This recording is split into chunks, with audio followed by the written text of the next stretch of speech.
Hey, this is Adam. We've got a great show lined up for you this week. It includes guest host Ray Brito. He's the Gallows Humor podcast host, as well as he's emceeing for stand-up comedy at Old School Pizza. Before we get to the podcast, I'd like you to take a minute and listen to a story about Marley. She's a 14-year-old girl, and she really needs our help. If any listener is able to help, even $1 is helpful. So if any of you guys are able to help, please donate. Check out the show notes. Check out our Facebook page. You'll be able to see the links all over those places. As always, thanks for listening.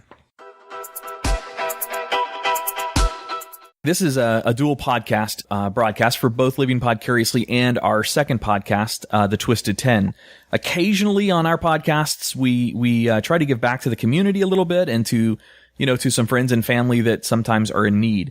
Something was brought to our attention not too long ago from, actually, ironically, through my former stepdaughter, through Kendall. We went to her wedding, and one of the things she was doing with the money that was raised out of the money at the bar and some of her wishing well money was going to a charity. And the charity is for a little girl named Marley. On the phone with us is Jay Benoit. How you doing, Jay? Can you hear us? I'm doing great, yes.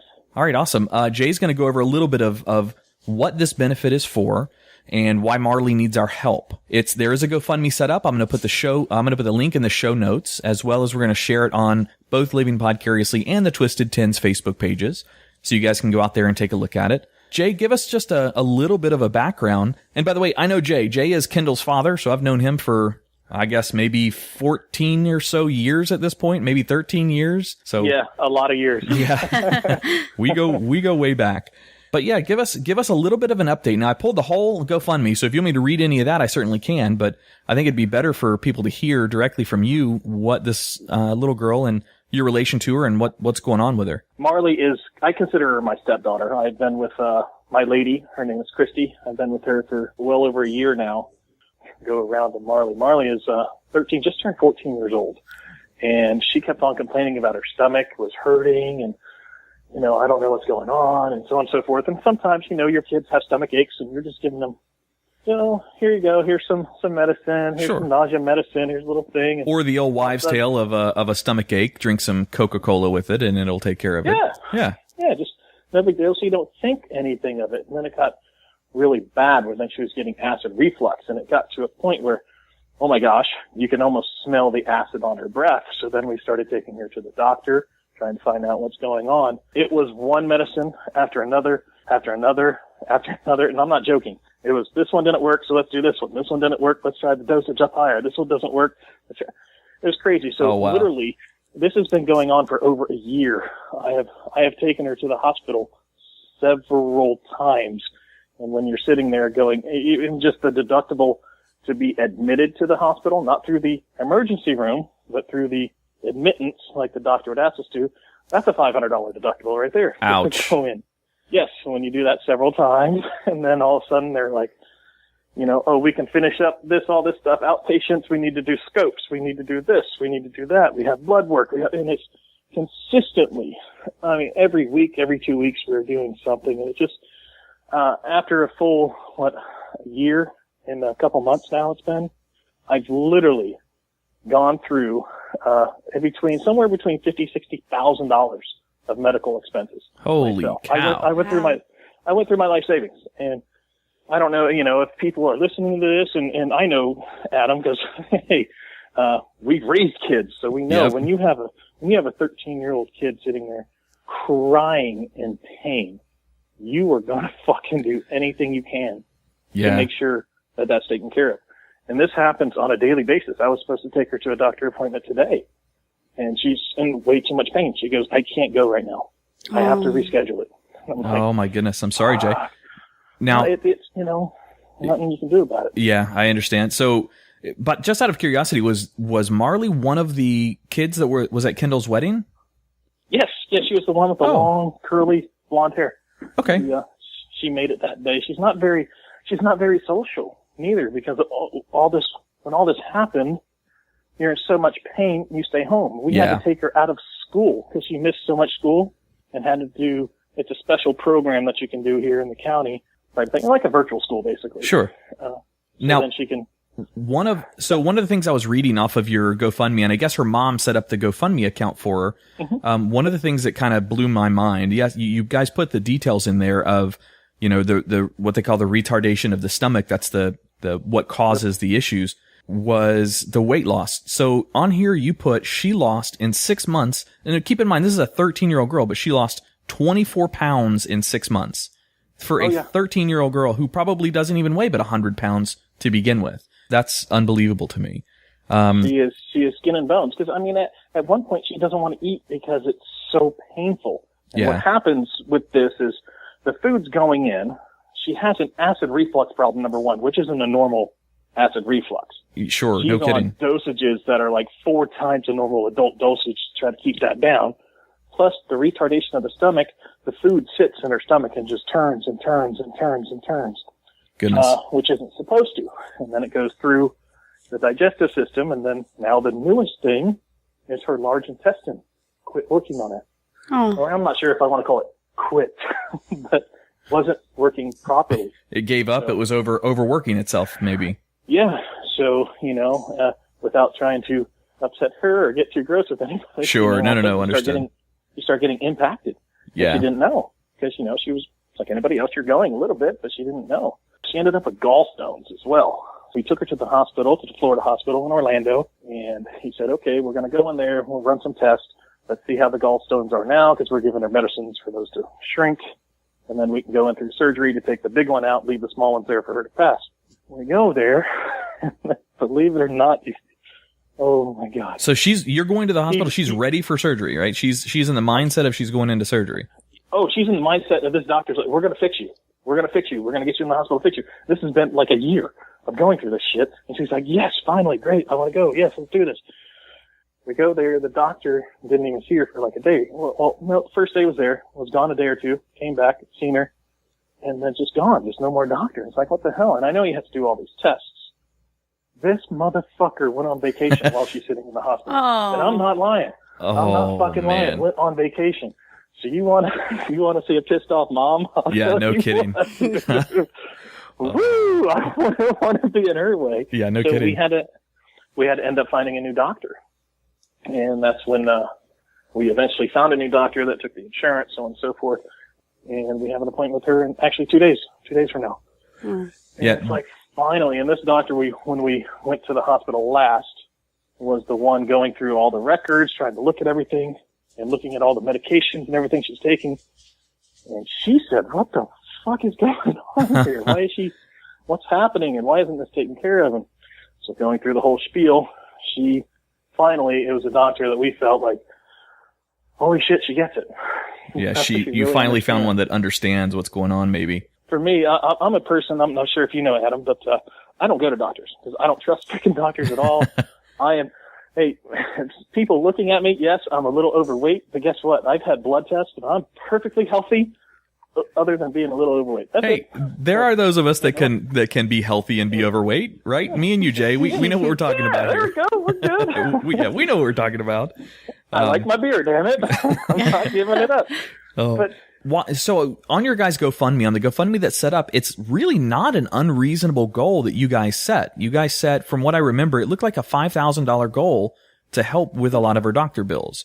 And that doesn't seem like that's unreasonable. You guys, I mean, in my opinion, should be asking for a hell of a lot more with as much stuff as you guys have to go through. But to me, it looks like a very, very reasonable goal. And I think it's important to point out, you guys even put it on your GoFundMe that yes, Marley does have medical coverage. However, there's so much that's above and beyond medical coverage. That's what they're asking for, because as you just said, you've drained your life savings at this point.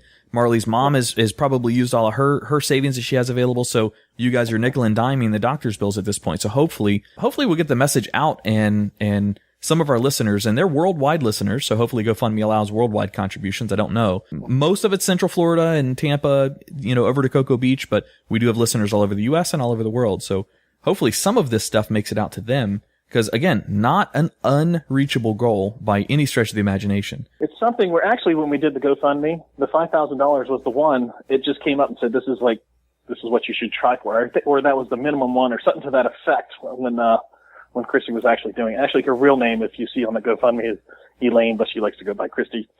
Gotcha. I don't know. So just in case you were looking at there. Understood. Well, but yeah, but realistically, I mean, her medical out of expense every month. I have it written on my whiteboard. You know how us programmer guys are. Sitting there, $1,277 on the penny. Oh man, okay. I'm like going, wow. Good gracious. So the GoFundMe, and again, I'm going to link this inside the show notes, but the GoFundMe is GoFundMe.com/B7QYK0. Again, it's searchable, and we'll put all the details in the show notes. So if anyone out there is able to help, even $5, even something as little as, $5 or $10 just to help, that would be ridiculously appreciated. And the hosts here at Living Podcariously and the Twisted 10 will do something special for any listener that wants to go in and say that they donated and put their name on there and say that they heard it through this podcast. We'll do something special. We'll send you some merchandise, or we'll say something specific to you guys on air as a thank you. And we want to show our support and our help. Man, I love you, and I love you guys very much. You're like a second family to me. I've come down to your house before for dinners and for, I think I was even there for a Thanksgiving one time. So yep. I'll air this on both shows, and we'll do our very, very best to, get some attention to Marley. And if if all of our listeners gave even $1, just $1, then that would mean that the complete bill is covered. So yeah. Hopefully I can, get that message out, and we can inspire some of our listeners to, to help out. We do this show, these two shows that we do are completely free. This is 100% on our dime. We pay for the hosting. We pay for all of that, minus a little bit of sponsorship, but that doesn't cover much. What we would like to ask for you guys in return, for the listeners, is to go check out this GoFundMe. This is a personal friend, and I consider Jay a family member, so it's helping my family out directly. So if you can do anything, I would greatly be in your debt to help out Jay and to help out his family. So check out the GoFundMe, and then Jay, I'll air it this week, and I'll also throw it on next week's episode as well, so we can get as much attention out there as possible. Is there an expiration date on a GoFundMe? Just out of curiosity. I don't think so. I think we've had it out there for month or month and a half, something like that. Okay. She has been to the hospital twice since then. That sucks. Understood. Yeah. Well, Jay, I wanted to add also, being, a young girl like that, if she's ever having a good day, I'll give you my number and stuff. I want you to have her come to Brent Allen Salon, and I'll do her hair for free, and we'll do her hair and makeup and make her feel gorgeous for the day. Are you serious? Absolutely. Oh. Especially with curly hair, it's hard to find someone who can do it good. Yes.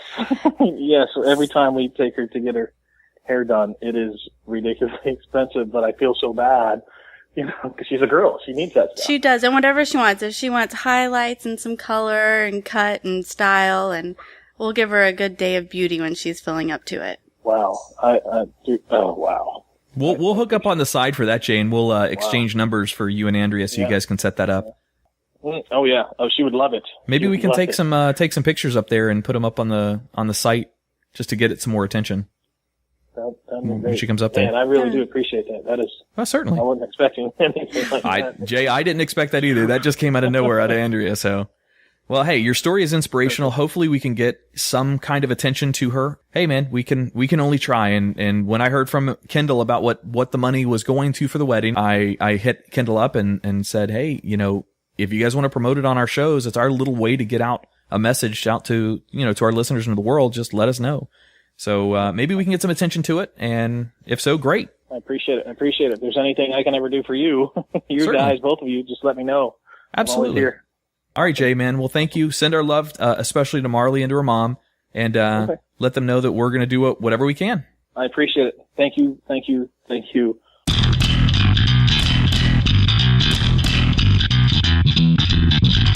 You're listening to Living Podcariously, bringing you real men's perspectives, unfiltered, unapologetic, and uncensored. Recorded live in the Living Podcariously studio in world-famous Cocoa Beach, Florida.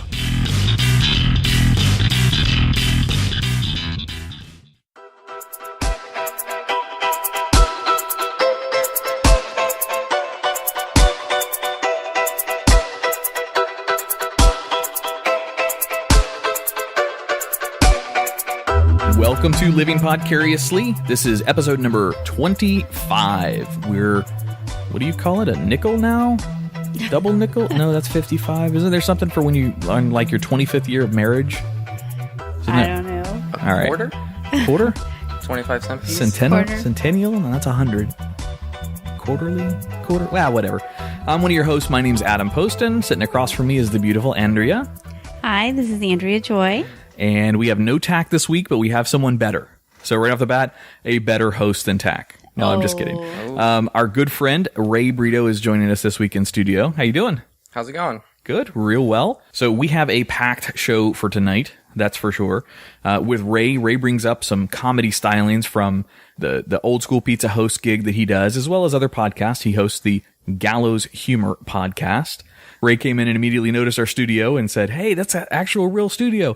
Really, it's just a room out of our house that we've turned into a pseudo studio. Nothing too formal, but hey. But it's fancy when you have a pool table next to it and a swimming pool outside. Except when you're trying to actually record audio because everything fucking echoes. That's the only downfall to it. But so yeah, Ray, welcome to the show. We appreciate you coming up. That's really nice of you to fill in the shoes of Tach. Not that they're too big to fill lately because we haven't seen him in studio for 3 weeks. Yeah, he's off in Lollyland. Lollyland? Yep. Tach just recently got a girlfriend. Well, I don't know if they're officially girlfriend, boyfriend yet. I don't know the whole situation, but he's preoccupied with other things. So he is in love. He hasn't been on the podcast since he got this quote unquote girlfriend. Yeah, it's been some time. Now, granted, he is working like 65 or 70 hours a week, and really that's why he's legitimately working. So he's gonna be cussing at us listening to this podcast later for sure. But hey, we love you, Tach. That is what it is. That's Tach. So yeah, like I mentioned before, Ray is here. Ray Brito, Brito, not to be confused with other pronunciations of the word. He hosts the podcast called Gallows Humor Podcast. So you can, I couldn't find it on Google Play Music when I searched for it earlier, but I know it's on iTunes and Stitcher and some of those other ones, but I couldn't find it on Google Play. I don't know how do you get it on? I'll show you after the show. There's a registration you send into Google, and they just add you to their Android. Just like iTunes? It's actually way easier than iTunes. It's just an email. No, excuse me. It's just a form you fill out and submit it. A couple days later, they send you the thing that says, all right, we've added your show. So yeah, the more places I can have it, the better, for sure. Definitely.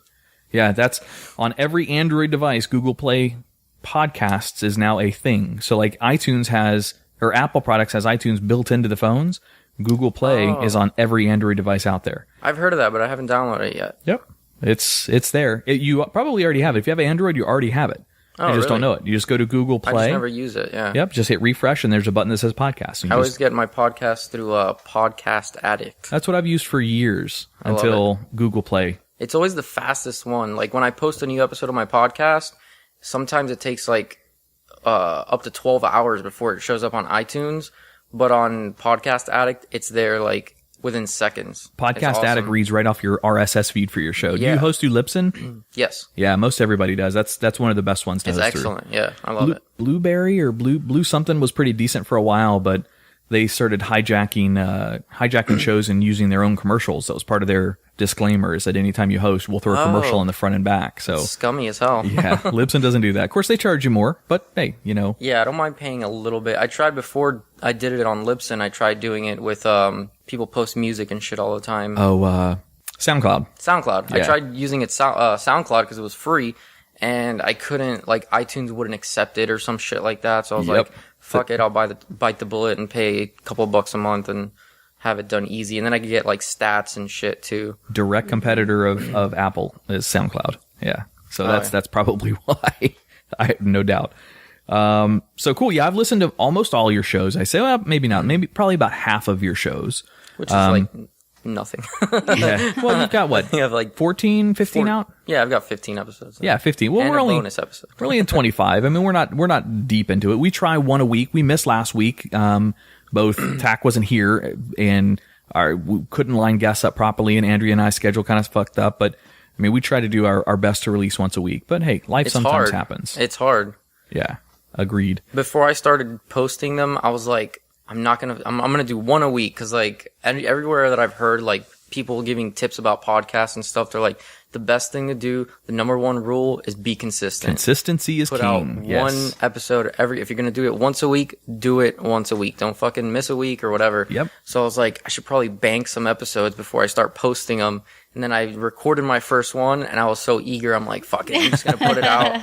Nice. We had, for a while, on our other podcast on the Twisted 10, we had 2 banked, and then we missed a week, and so I had 1 banked, but I was still able to release every week. Yeah. And somehow we got caught up. You did 2 in 1 week. Is that what I did? At least 2 in 1 week. I caught us up to being current. So now we're current. So we miss a week, then we've missed a week for our listeners. We got screwed, but that's all right. We had the most downloads we've ever had last month on that show, actually on both shows. And I released, I think I released 2 shows the whole month of July, which is horrible. It's horrible for a podcaster to do, but hey, shit happens. All right. So the other thing you do, which is really, really cool, is you are the MC for the stand-up act at Old School Pizza down in Melbourne, where Tach did his debut stand-up scene. Yes, sir. Right? Yep. That's cool. How the hell did you get into doing that?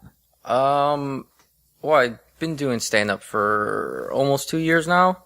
And after doing other people's shows for so long, kind of I wanted to just have my own show. I wanted to host my own show. And are you good at like herding cats, so to speak, organizing people to get the cooperation out of those people? Kind of, yeah. It's not really hard. There's a lot of comedians. So if you give them like what's the saying, if you build it, they'll come, so to speak. So yeah, anytime there's like an open mic or any kind of comedy show, people want to, they want to quote unquote do time. You know what I mean? So nice. They'll show up. Very cool. And they always do. So I've been to Old School Pizza a ton of times. I used to play Cards Against Humanity down there with some friends of mine named Derek and April that are listeners of the show. I don't know, Andrea, have you ever been to Old School Pizza before? I never have.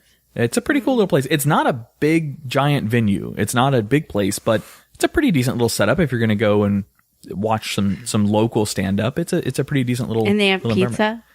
No. What would ever give you that idea? I was just thinking, that's yes, they serve. Actually, as much as everyone's talked place, about actually. it, no one talks about like the food, and it's in the name of it. So I just wondered how food is is the good. pizza? It's a burger place, food Ray is said. Yeah. They Not only serve tacos? burgers. They have burgers, tacos, and chicken sandwiches. Nice. That's it. They don't actually serve pizza? No, they don't serve No pizza. shit. And no drinks. They don't have drinks either. You have to bring your own drinks from home. What? Really? Yeah. Like no sodas either? Nothing? Nothing. No water. Nothing. Huh. That's interesting. Hey, whatever. It works. It's working for them. I'm joking. Oh, all right. No, it's just a regular pizza place. Oh, It's just okay. regular You pizza. fucker. You could have gone with that all night, though. You Have no really know drinks. that. That'd be the worst restaurant. A place with no drinks. No drinks. Bring your own drinks. So that's starting to sound like a bottle club. You bring your own booze to it and re-buy it back That's in the how it bottle was in club. Chickasha, Oklahoma. They didn't have any bars. You had to bring the nice ones. You had to bring your own. And you paid for them to take your bottle of wine and pour your drink for you. There's a place like that in Melbourne, right? There's a couple places. There's one in Merritt Island, but there used to be one in Melbourne. This is back when I was in high school. I think they closed it, though. It was on US 1. Yep. Yeah. I forgot what it was called, but now it's just a drive-through liquor store. It's like right in like the worst part of town. The ice, was it the ice where they made the blocks of ice back in the day? I forgot what it was called. Damn it. I don't remember the name, but yeah, it was the same thing. Like they have, like on the side, they have like a drive-through where you can drive through and buy liquor through a window. Like it's fast food or something. And then, inside they had like a little club and you can bring your own I went alcohol. to, when I was, I guess I was 22. My buddies took me here to Merritt Island where they used to have a bottle club like that. And we were out partying all night. Then we went out to this bottle club and brought our own beer into the bottle club. I mean, probably low class Bud Light or something like that. Nothing spectacular. But we were there partying for quite some time. And this was one of the only places in Brevard that sanctioned mud wrestling for girls. Oh. So they had a little mud wrestling pit and amateurs could go in there and mud wrestle and win door prizes and, whatever.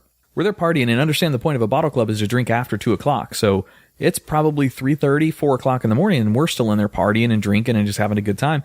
Well, they did a contest where whatever group of people raised the most money, you got to put in any person you wanted to wrestle the house champion girl in the mud wrestling ring. So of course my buddies all chipped in, and it ended up being like $100. It wasn't that much, but they got my dumbass into the mud wrestling ring, and then they bring out the girls. There's 2 of them. One of them was pretty decent looking, and she's in a bikini, so I was kind of excited.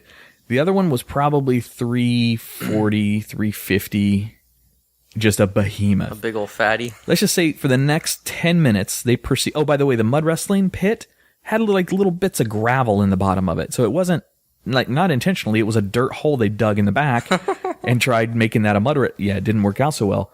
Well, for the next 10 minutes of my life, the crowd loved it, but I got my ass kicked and punched and slammed into the mud by these 2 girls. Of course, I'm not going to hit them back or do anything. It was 2-on-1? Oh, yeah, for sure. It wasn't me like, it wasn't free for all. It was them beating the hell out of me. And, how do you win a mud wrestling match? Do you have to pin them? I don't, that's a great question. I think it's crowd decision. So you just go until somebody gives up? Or? Yeah, there's pretty much nothing I can do to win that situation. I don't think. So yeah, sure enough, I was wearing khaki pants because I'd come from work out there. So I had khaki pants on and no shirt, but they ripped my pants off, ripped my underwear off. I was buck ass naked. Of course, I was covered in mud. So it's kind of like a spa treatment, I guess. I don't know. Yeah, I was all bloody and everything. Man, I never could find my pants from that place. They ripped your underwear off? Oh yeah, they stripped me butt ass naked. And this is on the side of 520, this major highway out here. So I mean, drivers. Mud wrestling was outdoors? Oh yeah, it was outdoors. It was a little hole they dug in like the side of the place. Jesus. Look, this isn't a classy place. All right, they don't have. Some of it was not up to code. It wasn't sanctioned. It wasn't. Yeah, no. This place was not, definitely not good.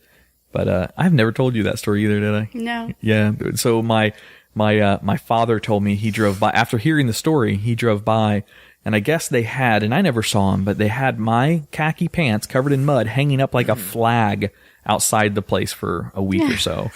Yeah.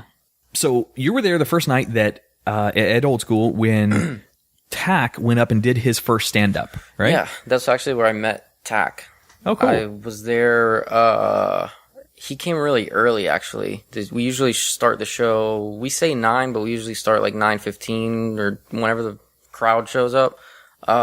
He was there like maybe 8:30. Yeah, he was there early, like to sign up for it or whatever. And I didn't even know who he was. I think I talked to him on Facebook or something before, but I didn't like recognize him.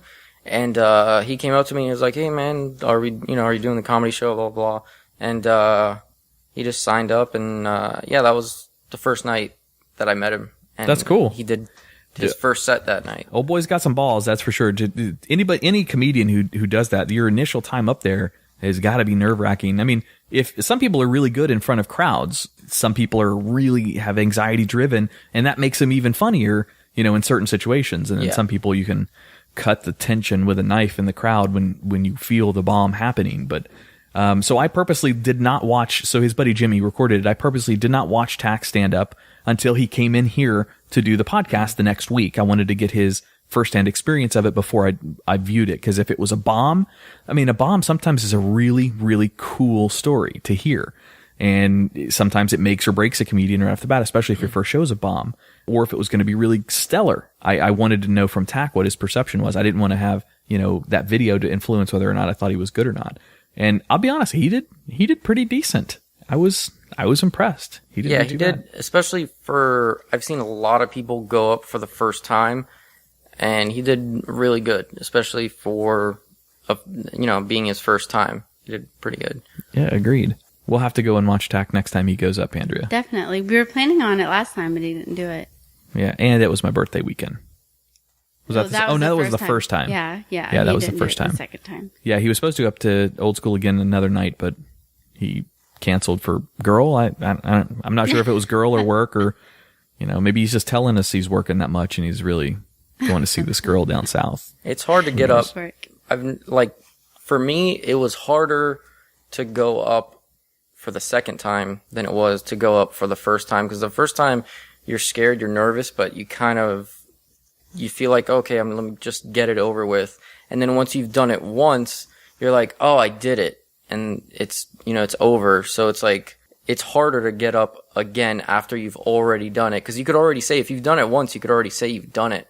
But to come back, then it's like, that means you want to keep doing it, basically. So is what you're telling other people. Jay Alvarez, our mutual friend Jay, has told Tach, has given Tach some advice saying, you are not an actual stand-up comedian until you've had your first bomb. He said that is the indicator that lets you know how it feels at the very bottom of the level when you get up there and you bomb. So I maybe next time we go out with Tach, that'll be his bomb night, and we'll have to buy him a drink when he comes off. I'm not hoping for it, but hey, I'm hoping he has a bad night so he knows what it's like to continue moving forward now that he's hit his bottom. But do you have any? All right, so I've always wondered, I mean, now that you're hosting your own shows and having other comedians come in, and even people like Tach that you have no idea who these people are, have you ever had, I guess, both ends of that spectrum, just a bomb that it just hurt your stomach to watch this guy or girl up there on stage just destroying this, just blowing up the crowd? I guess the other way around, bombing the crowd, or at the other end, just destroying and owning the crowd on their first night up. Have you ever had those extremes? Yeah, there's been a lot more people bombing than there have been people just going up there and killing it. There was one guy that at the Old School in front of FIT, he actually worked at Old School. He worked in the kitchen, and he had never done stand-up before. He had done some like theater. Apparently, he went to, I forgot what school. He's Eugene Singleton. I did one of my episodes with him, my podcast, but it was his first time doing stand-up, and he killed. Really? Yeah, and ever since he's been one of the better comics on all of my shows. Every time he's there, he's one of the better comics. That's cool. And he'll do like the first time he went up, usually your first time you do around 5 minutes, maybe a little bit less, and it's like all you have. The first time he went up, he did like a solid 10 minutes. He had like characters and all this. It seemed like he'd been doing it for a long time, but he killed. Just a natural comedian. Yeah, he's definitely a natural. He's kind of like, he reminds me of Dave Chappelle. Really? Yeah, he's tall, black, skinny guy, and he's just goofy as fuck, and he's just That's really awesome. funny. That's really cool. Hopefully we see somebody like him if we go down there next time you guys are doing your comedy gig down there. You do, let me get this straight. You like to be involved in stand-up comedy, and you're really getting into the podcasting thing. I guess really have gotten into the podcasting thing. Do you just prefer these hobbies that get you really no money? Because I don't know if somebody told you there's no money in podcasting or stand-up comedy unless you're, one of the top dogs in the industry. You don't get into podcasting for the money. That's for damn sure. Yeah. Yeah, they're similar in that sense. In a way, you're performing for an audience, and yeah, you're right. There's no money. Yeah, no. There's no fucking money. These are certainly hobbies of passion, not hobbies of profit. If anything, you lose money. I've made money doing comedy, but overall, with all the gas and all the beers I've bought and shit like that, I've probably in the negatives when it comes to comedy, and definitely in the negatives when it comes to podcasting. Yeah, podcasting is rough.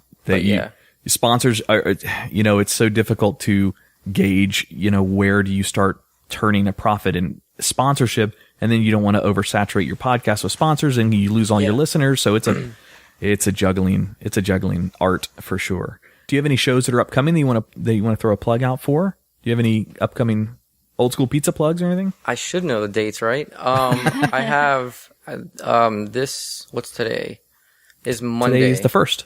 This August 1st. Yeah, this Saturday, August 6th, at the FIT location, the Old School Pizza right in front of FIT. That's the one that I've been 9 to. p.m. Yeah. Where's the other one located? The other one is across the street from Mel High. It's right in front of, you know where Percepta is? No. I knew Old Fazoli. I went to Mel High. I know where Old Fazoli's is. That's what it is. It was Fazoli's like 100 years ago. Yeah, that's when I graduated. Like yeah. It was Fazoli's not that long ago, like maybe 15 years ago-ish. Maybe 20, because I'm almost at my 20 years. No, I haven't lived in Florida that long. Well, and yeah. I ate at that Fazoli's when I worked at Medical Data Systems was as a probably billing collector. Probably like 10 years, maybe 8 years, something like that. I don't know. Because after it was Fazoli's, it was Beef O'Brady's for a while.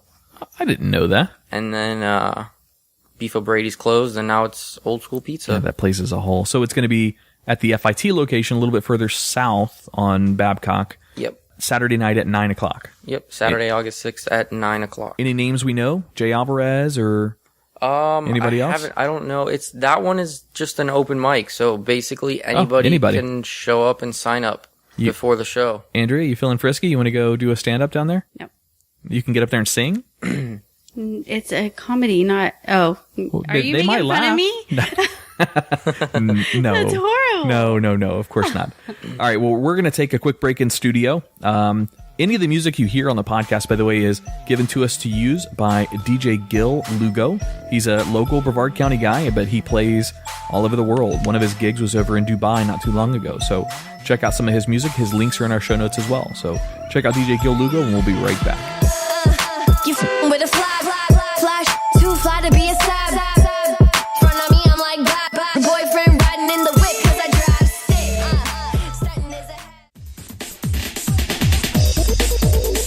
stick. Well, so for everyone out there, we want you to be involved in the show. So engage with us. Send us an email to show@livingpodcariously, or go to our Facebook page, right on our wall. Send us a message, private message, befriend Andrea, me, or Tach.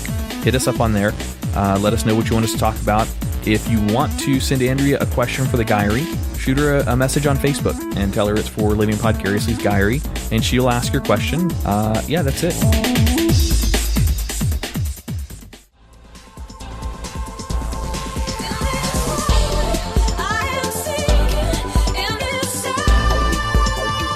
All right, welcome back to Living Podcariously with a special guest this week, Ray Brito. So thanks again, Ray, for coming up. We appreciate it. Thank you for having me. Sure. You're filling Tach's shoes. Andrea and I got our first experience to go do something adult. Now, I say adult. It was our first weekend this summer without kids. Our first date night. And you're a dad, right? You've got I have 2 kids, yep. Two children. So we got our first chance to go out and do something fun on our own. So we decided to go out to the port.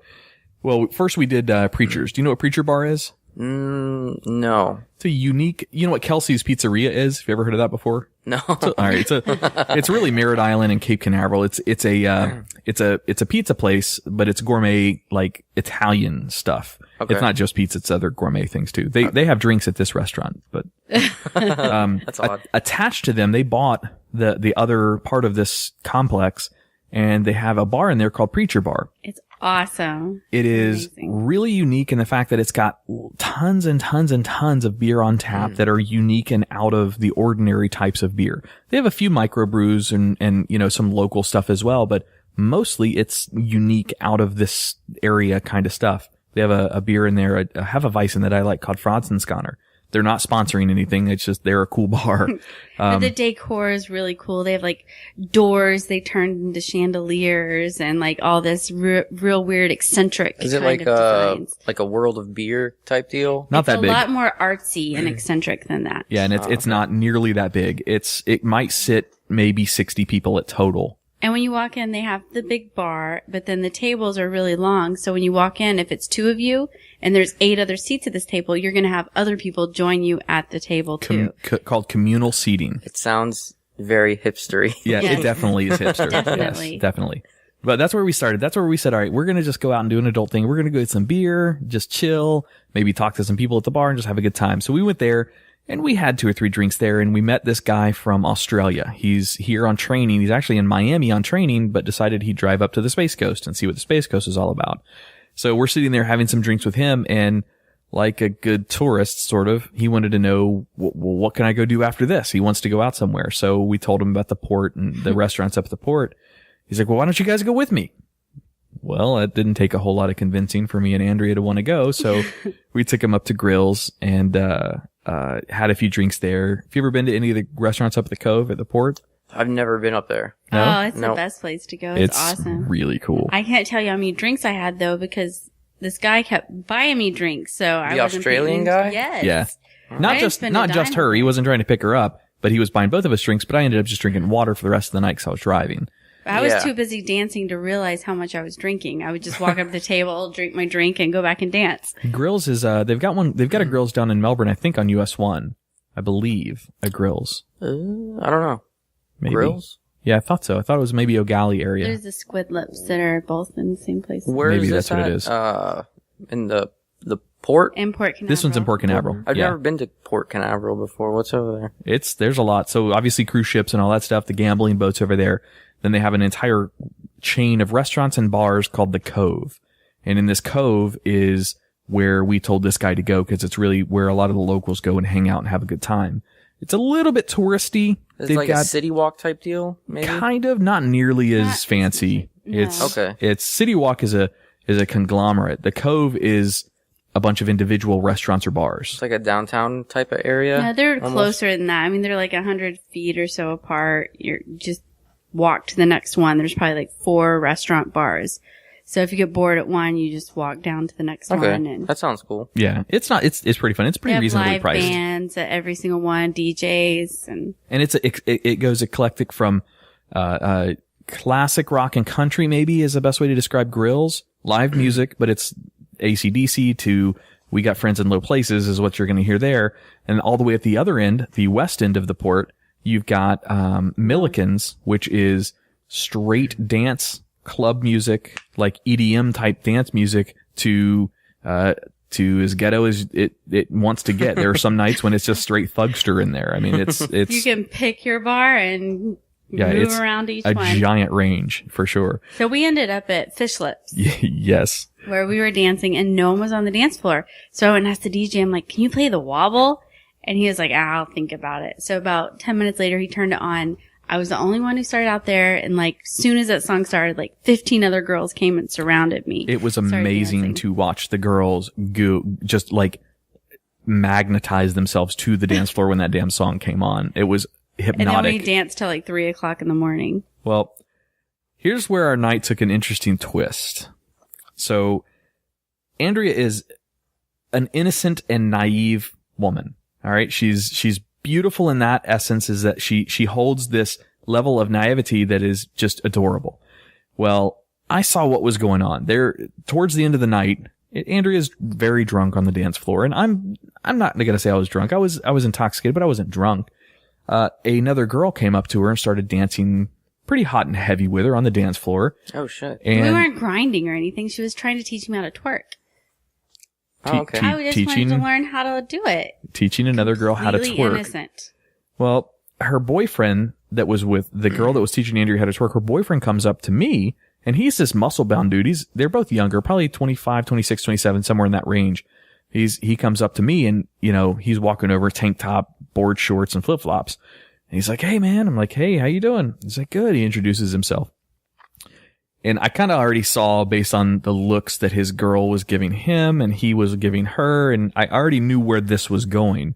But like a wife swap type deal? Even worse. I didn't see this at all. Andrea was completely naive to this, completely. Like let me not. He comes up to me and he says, you know, after we do our introductions and I ask where he's from, and of course they're Virginia Beach or some shit. He says, he goes, hey, you know, it's the night's almost over. We're swingers. I'm like, oh really? You want to fuck my wife and I'll fuck your girl? Pretty much. That's how the conversation went. He goes, so, are you guys into that kind of stuff? And I see the two of the girls dancing on the floor. And now I saw really what was happening. So the girl was trying to show Andrea how to twerk. Well, fishing. At the same time, she was, and copping a feel. So I understood it better at that point. I didn't get that at all. Not even. That is kind of a weird thing that you wouldn't expect. That's a good point. This isn't the first time this has happened with us, though. We went out time before, and a couple at the same fucking bar. Preachers tried, and Andrea did not realize it. They were trying to pick us up. I'm like, you realize that this couple is asking us to go hang out with them at their house, that they're wanting us to go hang out with them at their house. Making new friends. Yeah, no, that's not the scene that these people were setting. But the guy was completely obliterated drunk. He's a really good looking guy though. I mean, this would have been perfect for her. You know, he's got the chiseled ab where I've got the keg. He's a really good looking guy, no question. And the girl was okay. Let's put it this way. He would have been moving up in status by having my girl, and I would have gone down in status with his girl. So, right. And vice versa. Andrew would have gone up in status with him because he's a good looking guy. No one's better than you. Oh, you're so sweet. But I'm not that kind of girl. I'm a good old-fashioned 50s kind of girl. She was minus the separate beds. She was baiting them and not even realizing it though. So she was telling them it was so hot. Andrea was hot and sweaty. Everybody on the dance floor was hot and sweaty. It was a hot ass night. And Andrea was saying, oh, I can't wait. I'm going to go home and take all my clothes off and go skinny dipping in the pool. Do you realize telling that to a swinger couple, what that tells them? That's like candy to them. Yeah, that's like saying yes. Yeah, exactly. Basically. That was foreplay to them, what you were doing. No idea. But you didn't know at this point that they were trying to pick you guys I didn't know until up? we left, when he told me after we Afterwards? left. Yes. She kind of still didn't believe me. And I told her, I said, cause I exchanged numbers with them. And I don't really care. Chisel Lab guy's phone number? He got the number, yes. Yeah, I got their numbers. He's going to see how drunk I was Ray, if you talked me into it. Let's face it, if she'd have said yes, if Andrea would have been in for it, I might have done it. No, I'm just kidding. But I told her, I said, I exchanged numbers with the dude, and I said, I guarantee you that before we get home, we're going to have a text on our phone that will solidify what I'm telling you, that they were swingers. And let me actually pull it up while we're sitting here. You got the text. Oh, yeah. We got the text literally on the way home, and I only live 5 minutes from the port. I mean, we're really close. And the text says, sexy people 4-way, text Jason, and he puts his number in here. Yeah. Well, but that confirmed it. So as soon as he sent that text, I showed it to her. I'm like, look, I told you. She's like, I cannot believe that. So we got home, and as soon as we pulled in the driveway, Andrea says, we got to go record this. I'm like, what are you talking about? We'll She's never like, remember. We need to go record this right now. She was hammered, and I was fine at this point. She was gone. And so we come in the house, and I've created a monster out of her. She wanted to immediately record a bonus show to air. I've got it recorded. I haven't listened to it yet, other than just to make sure I had good audio. And yeah, so we've got a recording of our immediate after experience that we went through, but it was Probably fun. would have been a better story if we had gone through with it, though. Well, next time, I guess. No.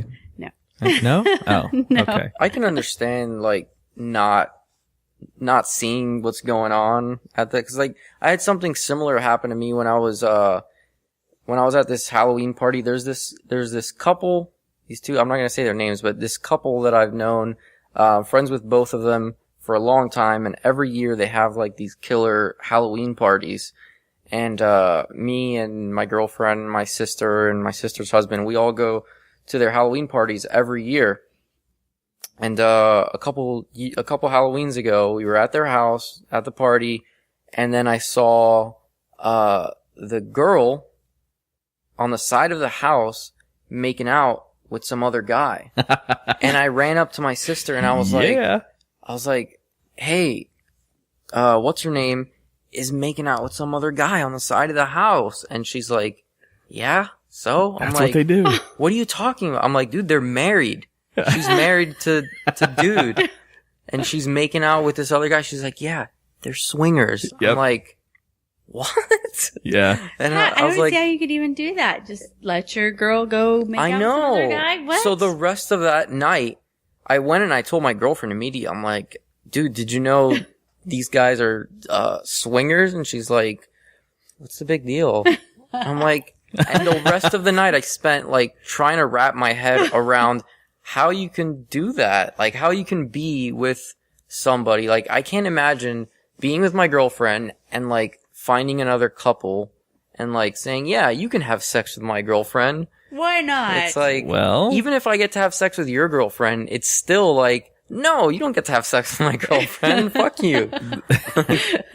so in my experience, it takes two, the guy and the girl in the relationship have to be on the same pattern for that to work, the same wavelength for that to work.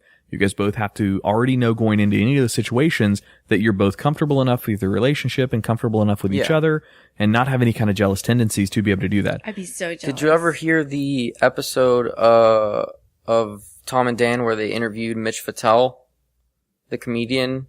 I've heard all of their episodes, but I don't remember the Mitch Fattel interview per se. It was the episode where Mitch Fattel is a stand-up comic, and him and his girlfriend are swingers. So he talked almost the whole show. He talked about being a swinger with his girlfriend, and then at the end, Ross brought up the fact that Mitch posted something on Instagram, like with Mickey Mouse, and he called Mickey Mouse like a faggy mouse. He used the term faggy, and Ross had like a big problem with that. I don't know. Oh, really? You remember the episode? I do remember it now. I remember some of the stories that he was telling because they always ask the same question to the comedians. Have you ever been, what's the question they always ask the comedians? Is there ever a story of a house comedy gig or like a one-off type comedy gig that you've ever done where it's either been great or it's been a horrific story? And I think he told a pretty interesting story about something like that. I think that was him that told that story. I don't remember the entire episode. I just remember, cause I've heard other interviews, cause I think recently he must have gone on like a radio tour, cause I heard him on like 3 different podcasts in the same month. But yeah, he always talks about, how he's a swinger and how him and his girl or his wife or whatever the fuck, they're like you said, they have okay to be with it. on the same wavelength and they have to go into it. But I don't understand how you can not be worried. Like, what if this guy fucks my girlfriend better than I can fuck my girlfriend? That's so part of it's not only the jealousy, it's the insecurity. So yeah, you have to be secure with your number one with your manhood, because when you see a dong that's twice as big as yours, and you're like, holy shit, something's well, about to. Not only that, but like, what if she just like he might not even have a bigger dick, but like, what if he just does it better? Yeah, the motion in the ocean is just a little better. Yeah. I don't know. I would be so jealous. Just the idea of him touching, kissing another girl. Yeah. And me watching it? Yeah. No. And then you're banging some other guy. Like, I don't. What's wrong with our relationship? Now, see, I wouldn't. This is happening right now. No. There's the misconception. Be in my head. Okay. People see it as like the way Mitch described it was like the most sensible way to describe it. Like he said, it's just us. We're in a relationship. It's me and you, and we are just touching other things. Like we want to touch new people, and we just do it together, knowing that we're just they're being trying honest new to things, each other. but we're gonna stay together. But it's like we've talked about this in the past. The people that can do that disconnect sex from emotion. They disconnect, and then it becomes raw and animalistic. If you can disconnect sex from love and from emotion, I think anyone that can do that is a fucking psychopath. Well, wait a minute, hang on now. I agree with you completely. Ray doesn't know, but you're setting me up here for failure. So some of our older podcasts, I've told a story about my ex-wife and I. Now, I was never a swinger. I was never a title of a swinger. But we were in a relationship where we were comfortable going to strip clubs together and, me looking at porn and, doing whatever. There was no issues there with any of that. And vice versa. I didn't have I had no issues with her going to do those types of things as well. It just so happened that, and it was never planned, but we ended up hooking up with another couple. I mean, that technically, I guess that would make us a swinger at that point. However, it was accidental or spur of the moment or in the heat or whatever you want to call it. We ended up having sex with another couple. That's why you got that guy's number. What? That's what's happened. He's trying to make me go in that way. No, I would never make you do something you don't want to do. No. So you and your ex-wife had sex with it. So you had sex with his wife? It was all together. But yes, I had sex with his wife and he had sex with my wife. It wasn't like wife swap. It was like a orgy, like of. But so at you had one sex point, with him too? But at one point, no. But at one point, you were inside his wife. Oh, yeah. And he was inside your wife. Yeah, no question. Yes. See, I couldn't do that. And then after that, did you guys get divorced like the next day? No. It is funny though. Obviously something didn't work out in that marriage because we're not together now, but it had nothing to do with jealousy or emotions like that or that issues. Sure? Yes, that had 100%. nothing to do with it? Nothing. Because it was years later that we got divorced. Okay. And that was just a one-off. I'm sure. I don't know about her, but I'm sure. That was a one-off thing. It One-time just event. once? Yes. See, Yeah, for that. I couldn't do it either. Like, Even if I was shit-faced wasted, like. Ironic choice of even words. just the idea of thinking about it just makes me like cringe. Like, Yeah. I can't even think about it. I am too jealous and a little, like, I think I'm way more secure now than I was, like, when I was 18 with my first girlfriend. But I'm still, like, I'm not secure enough to watch another guy fuck my girlfriend. No. Well, I'm Ray, not that secure. we've invited you here under ulterior motives. Andrea's going to take you Not me, I'll have upstairs. to leave. No, I'm just kidding. I left my girlfriend at home. God damn it.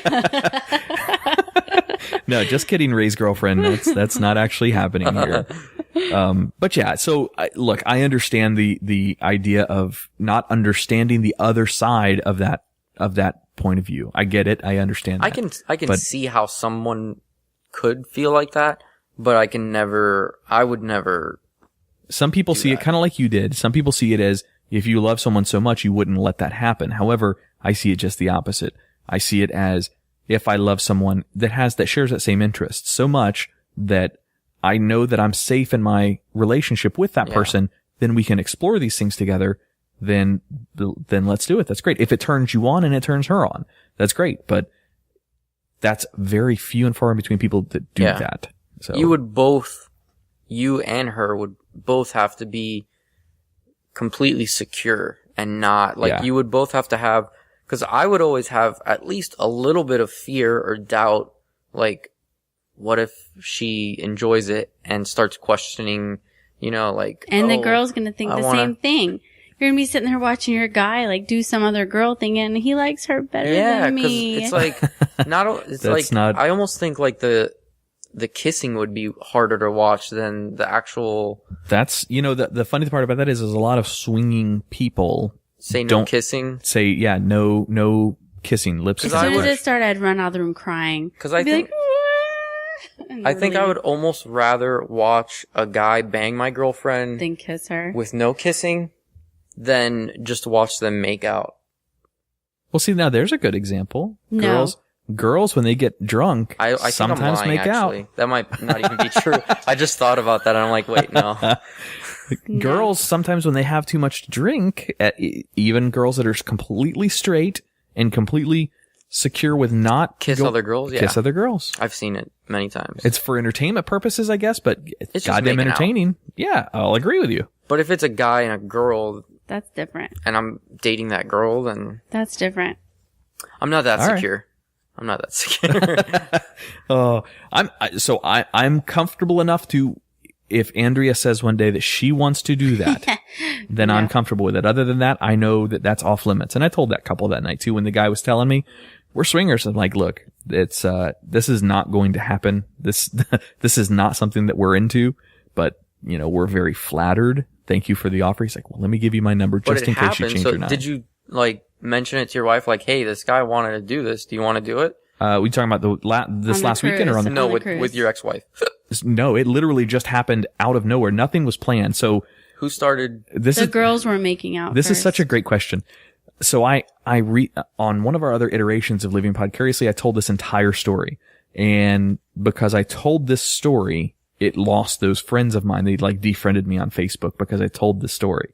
I never said their names. Oh, they weren't just random people. They were no friends. So afterwards? I worked with this guy overseas, and I'll make the story real short, and I won't get into too graphic detail. But I worked with the guy overseas.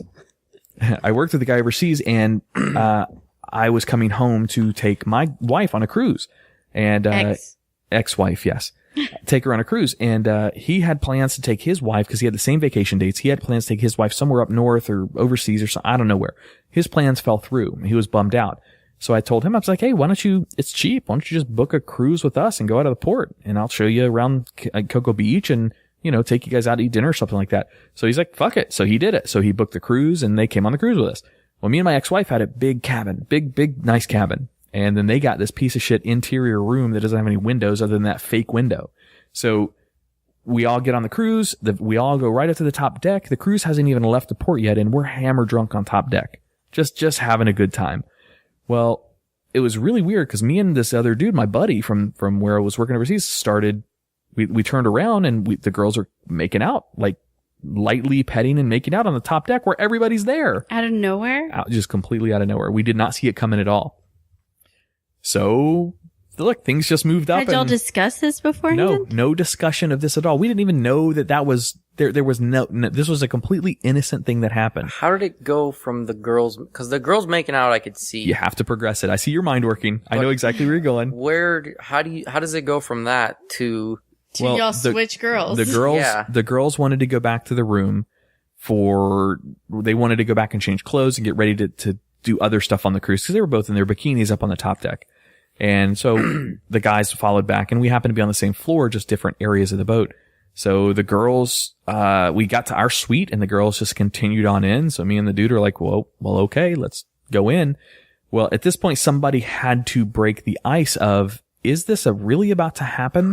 Who Type. My ex-wife did. She was very, very assertive, very forward, not shy, sometimes too much so, but she's the one who said it. She broke the ice with the other couple and said, do you guys want to do this? And they're like, wait, have you guys done this before? They're asking us like we're the experienced ones.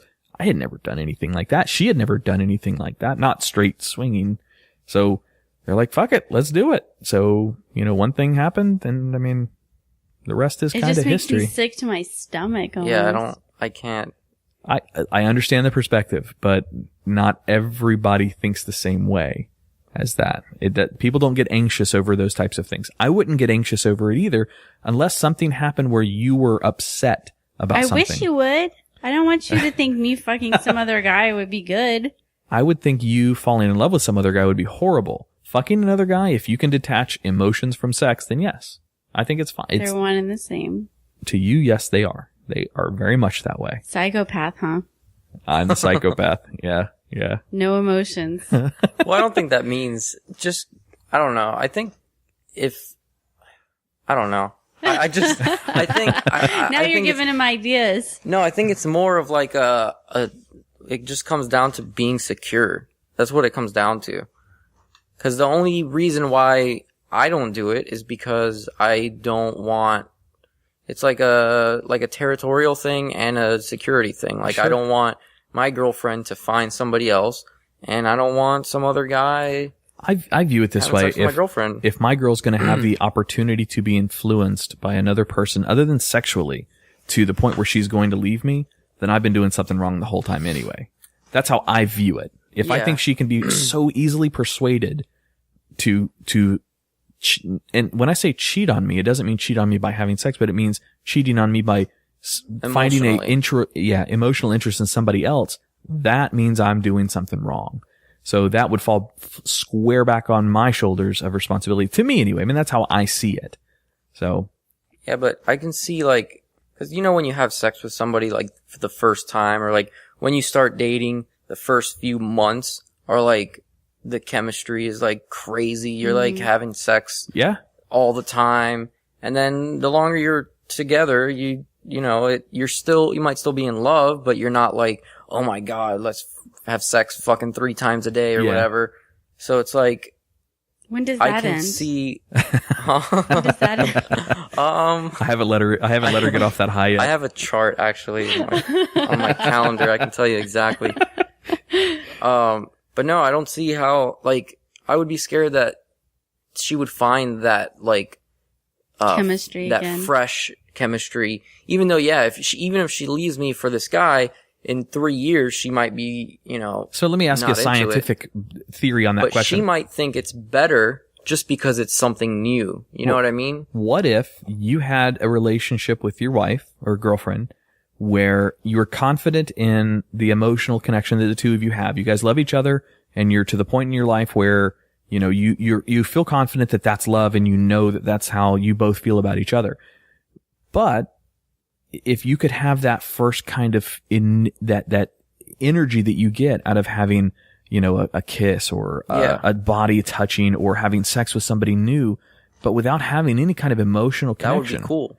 That's what this whole lifestyle is about. Yeah, I get it. And like I said, that's why I understand why people could do it. But I feel like you would have to be on such a crazy, like in such a great place in your relationship to be able to be like. But you can be in a great place in your relationship and not do that. Sure. Well, yeah.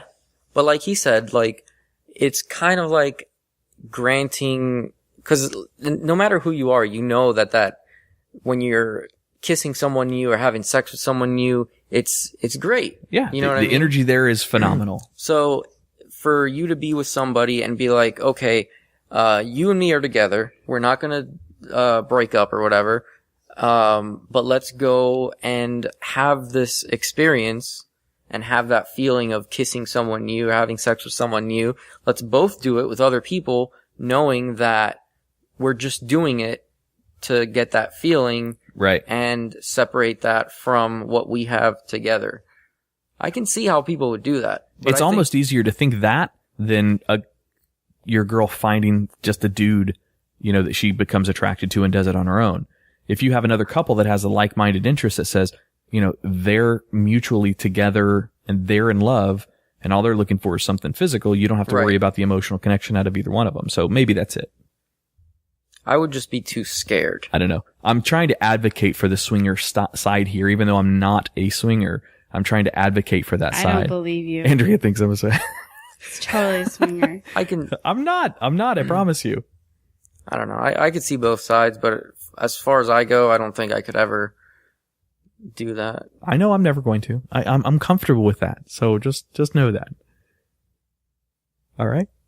Mm-hmm. Crickets. All right. Let's move on. Andrea suddenly got quiet on the podcast. So let's move on. I love you, baby. I'm not going to cheat on you. I promise.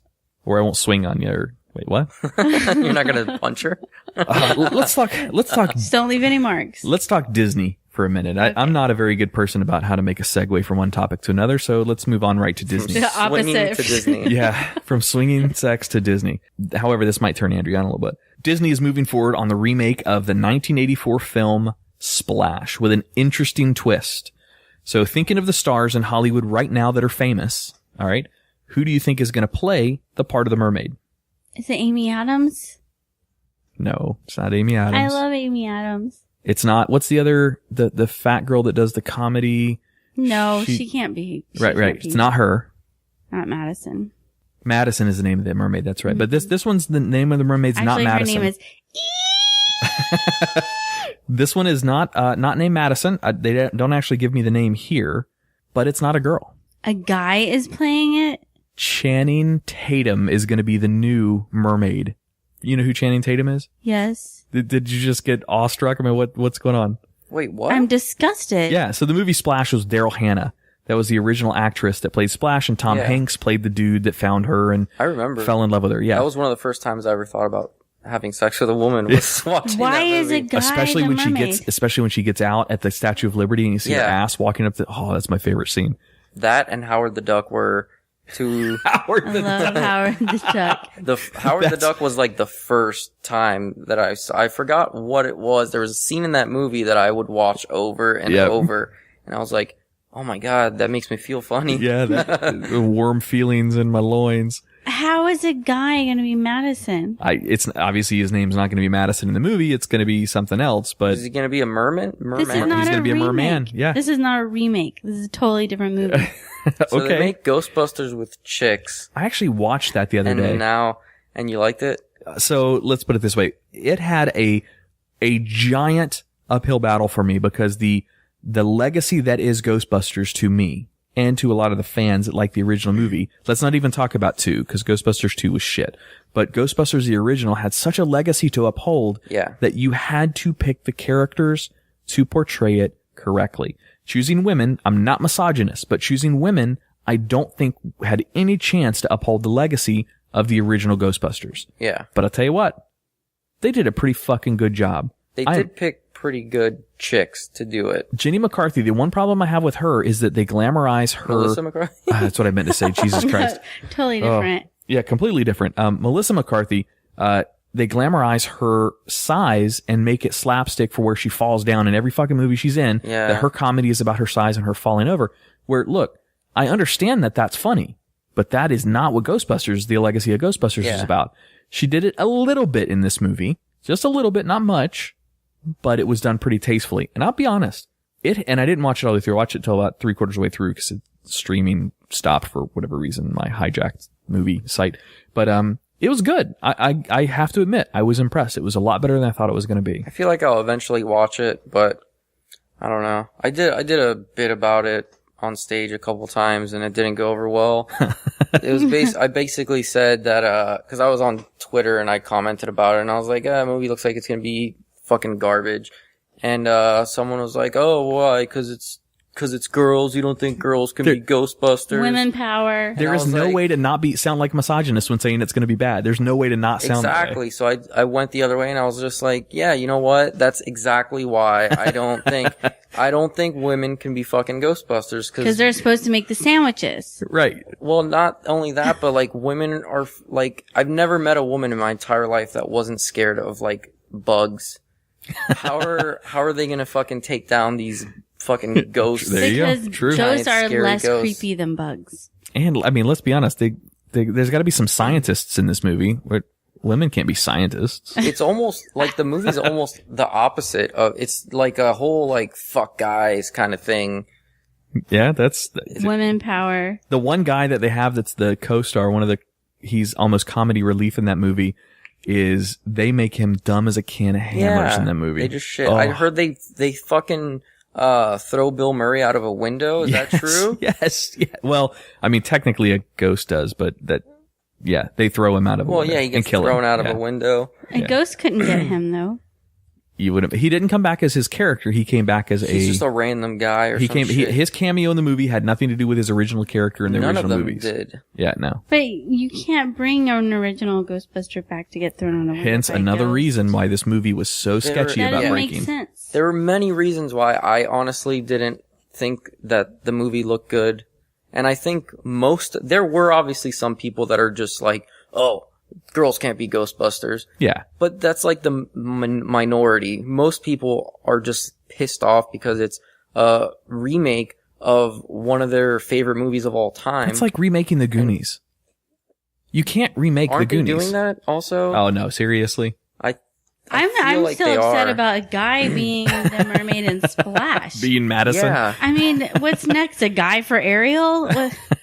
I think at this point they're just like, what can we do? Let's get all these old fucking ideas and then let's make just up new ideas. make some sort of cause they know it's going to be controversial to make female Ghostbusters. To And make now a man. the mermaid. Splash. That's just, it's just ridiculous. It is. It's just ridiculous. New ideas, guys. Make up new ideas. Use your brains. Get some new people to come up with whole new stories. Speaking of stories, I want you to tell us a recap. Now, I've heard this story. Andrea has not heard this yet, and our listeners have not, but it is such a good story. I wanted you to recap it for us from episode number 4 with Acosta. What was his name? Andrew Acosta. Andrew Acosta. You told a story on your podcast, and obviously tell what you want to tell and what you don't want to tell. I can edit it out later Right. too. I want to hear the story about you being mugged, because this is by far, when I was listening to this story, it completely captivated me, and I was completely tuned in listening because I couldn't believe what I was hearing. It was. It does sound like a made up story. Yeah, it does. It does kind of sound like a made up story. So, all right, go, Andrea. This is 100% for you, because this. I've heard this, and it blows my fucking mind. So, this was, I don't know, like 10 years ago, maybe. So I was like 19 or so. I, at the time, was renting a house, a 3-bedroom house, from my dad. And I lived there. My girlfriend at the time had just fucking broken up with me. And, so I was living there by myself, technically. And I had 4 of my guy friends over that night, because it was one of their birthdays. So they all came over. So it was 5 of us total. We were like partying, drinking, smoking weed, playing video games, whatever. And then, one of the guys, we were outside. Some of them were smoking cigarettes or whatever. And then we saw it was like 2 black kids and this Mexican kid riding by in front of my house. It was like 12 o'clock at night, I believe. And we saw these kids riding bikes, in front of my house. Like bicycles. Yeah, bicycles. Just riding by in front of the house and like kind of staring us down and shit. And then again, we saw them circle around my house again. We thought it was weird. So we're like, let's go inside. So we went inside. And then one of my friends was like, I just got a new stereo put in my car and my doors are unlocked. I'm going to go outside and lock my doors. Cause those kids are like circling the neighborhood. Obviously they seem like they're up to no good. So he went outside and then, we kept playing video games or whatever. And like 10 minutes go by and I'm like, Brandon has been outside for like 15 minutes. He said he was going to go lock his doors and come back. Let me go see what the fuck's going on. So I go to the front door, and as soon as I open the door to go outside, there's this black kid standing there. And I was like, what? And he's like, hey, your buddy hit my friend with his car. I was like, what? And he's like, your buddy hit my friend with his car.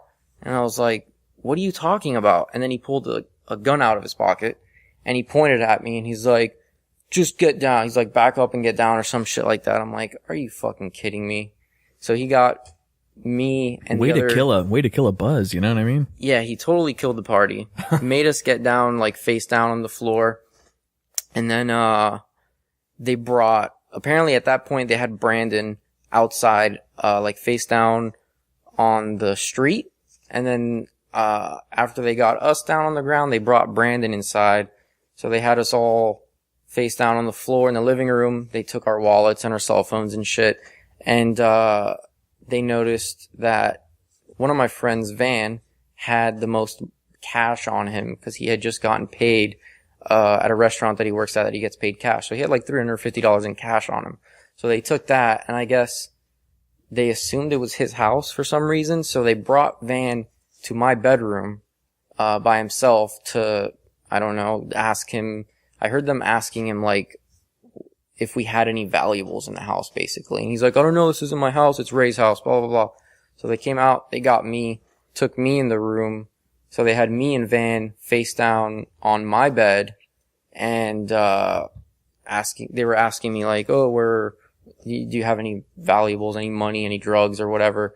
And at that point, they had my other 3 friends that were there in the living room.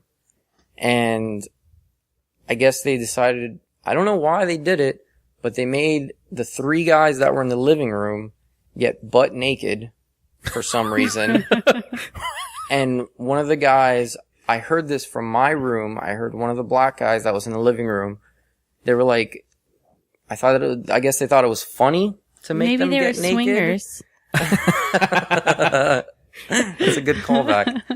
I don't know, maybe they were just like trying to humiliate them or what the fuck. I don't know why the fuck they would do that. That's weird. I don't know. Even if you're robbing somebody, if I was robbing somebody, I don't know why I would make them get naked. Feel extra vulnerable. Yeah, I guess maybe so that they don't run after them once they leave. I don't fucking know why they did it. But then they made the 3 of them. Well, I heard one of the black guys in the living room, I heard him saying, shit yourself. Shit yourself. Cracker, you about shit yourself. And I heard one of my friends, I swear to God, I heard him saying shit yourself. He said shit yourself twice. And then I heard one of my friends farting. Like he was trying to shit himself. Oh my God. He was trying, because he was butt naked with a gun on him. Yeah. And the guy's like pointing the gun at him saying shit yourself. Like, so I guess he was straining, trying to. I mean, I have a gun on me. I'm going to do my best to shit my pants too. You do whatever someone says that has a gun on you. Yeah, exactly. So then they were just like destroying the house, and that happened. And then they got the 3. I guess once they were done going through the house and figured they had they took like they didn't get much for a fucking armed home invasion. All they got was my PS2. Because that was like the newest system at the time. They got my PS2, my bong, like $27 out of my wallet, my Nokia cell phone. Oh. Yeah. These aren't exactly what you would call hardened criminals. This was probably their first holdup. They were on a bike. They couldn't carry much. Well, no, the Mexican kid had a record, but yeah, once they have gone through the whole house and stuff, they made the 3 naked guys come into the room with me and Van and lay face down on my bed. So it was... You had 5 dudes on your bed, you and 4 other guys? 5, yeah. I don't know if they did it on purpose, but they made it like naked dude, me, naked dude, Van, naked dude. And they were all... I was fucking 19 at the time, so I didn't have a sheet on my bed. So it was just my bare mattress. Aww. And I have these 3... dicks.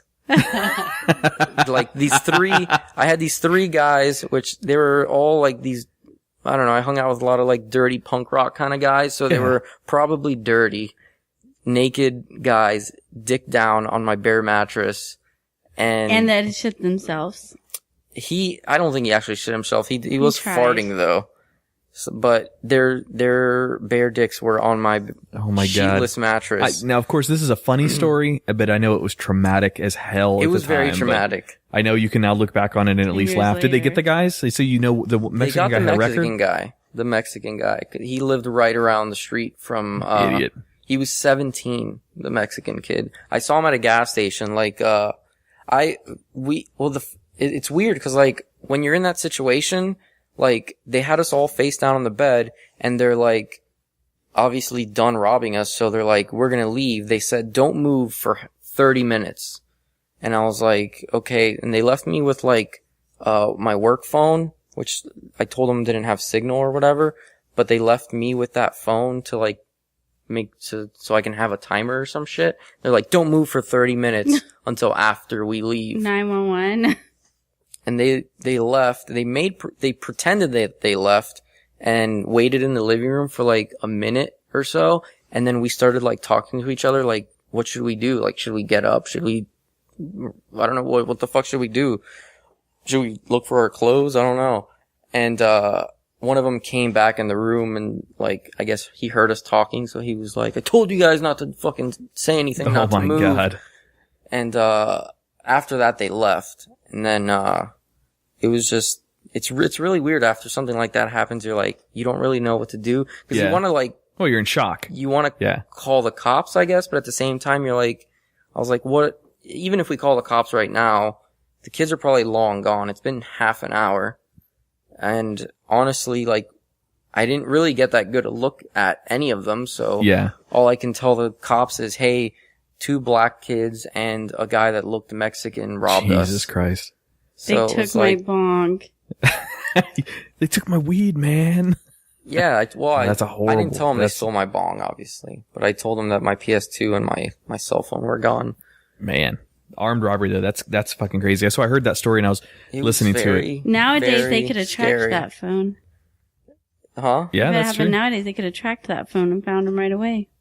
They probably could have done that at the time too, with the whole pinging tower thing. I don't think local, like, Palm Bay Police Department would do something like that. That sounds too advanced for Palm Bay Police. This is not exactly CSI you're dealing with out of Palm Bay.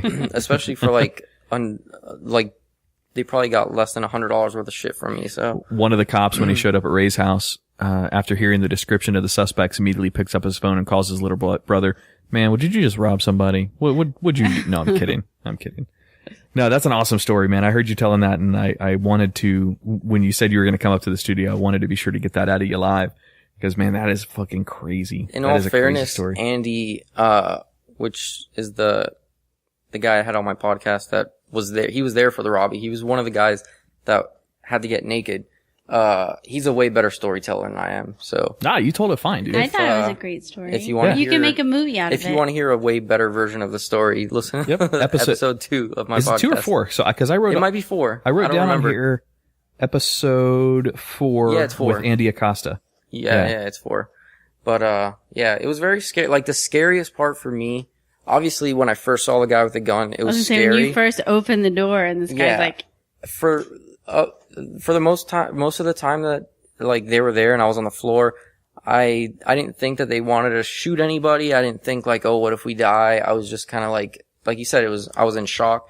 And then, at one point when they had us all face down on the bed, they got one of my pillows, they folded the pillow in half, and they put it on one of my friend's head. They put the folded pillow on his head and put the gun. Like a movie silencer almost? Yeah, exactly. So when they did that, and I was looking at that was like I might be watching my friend get shot here. It kind of brought my, I was literally like shaking. Like my legs were like shivering. I was shivering. I was so scared. Once they did that, I was like, even if they don't mean to, cause they probably don't, they're kids. They probably don't want to fucking kill anybody. Yeah. But if their finger slips or, you know, they're probably just as nervous as we are robbing someone at gunpoint. It's probably, they have adrenaline running through their fucking body probably. So all it takes is a slip of their finger and they could shoot my friend in the fucking head. Jesus. Yeah, that's a rough thing to go through, man. That was the way you guys told it on that podcast. That was funny. What you were saying, shit yourself. Wow. From swingers to Disney to armed robberies. So this is a show, right? We kind of cover it all on Living Podcariously. All right, so we're going to take a quick break in studio, and when we come back, you're going to hear the Living Podcariously Guyry. Have you heard any of those yet, Ray? Have you listened to any of the Guyry questions that we've had in the past? Do you know how the segment works? The what now? It's called the Guyry. Instead of a girl's diary, it's a Guyry. Essentially, female listeners email us in questions. Andrea sifts through them and picks some of the better ones and asks. Yeah. Actually, she asks them all, but she asks us, being me and Tach, but in this case it's you, and we answer them to the best of our ability and honestly. So, all right, we'll be right back. Listen to some more DJ Gil Lugo.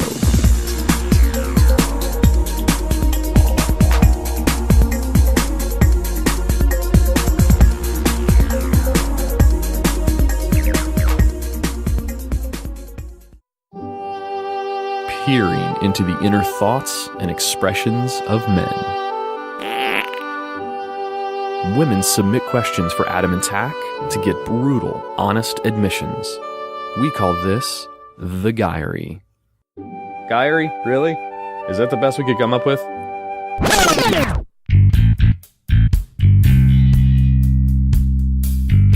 All right, guys, my first question is from Jackie from Florida.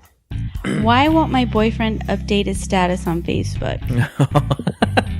What? So he doesn't want to become FBO. Maybe this is really somebody that knows Tach that's asking this question. So her boyfriend must still say, single. Single. I thought it was just like why won't he post anything on Facebook? I was like, what? Oh, well, that's a good point. Maybe, I imagine it has to do with his Facebook so why won't my boyfriend update his status? Because, well, either one of two things. Like when I first met Andrea, you never really cared about Facebook. You didn't even use Facebook other than once in a blue moon. So either he's completely disconnected from Facebook, like doesn't use it, or he's just not ready. Like, does he post? Does he use Facebook often? I don't know. Yeah, these are anonymous. Well, sometimes anonymous, but sometimes they have names. I feel like there would, for me to answer that question, honestly, I'd have to know more about, like, how long have they been together? Does he use Facebook a lot? Because if he uses Facebook a lot, and if they've been together for a while, and is it actually official? Like, has he asked her out officially, or are they just kind of hanging out? And she might think it's more than he does. Mm-hmm. I don't know. Have they had sex yet? Like, would that make it official? There should be a status button on Facebook for that. Jackie says, I don't think sex makes it official. I think the guy. No, there should be a sex button. Oh, yeah, we're fucking. Yeah, it just says we're fucking.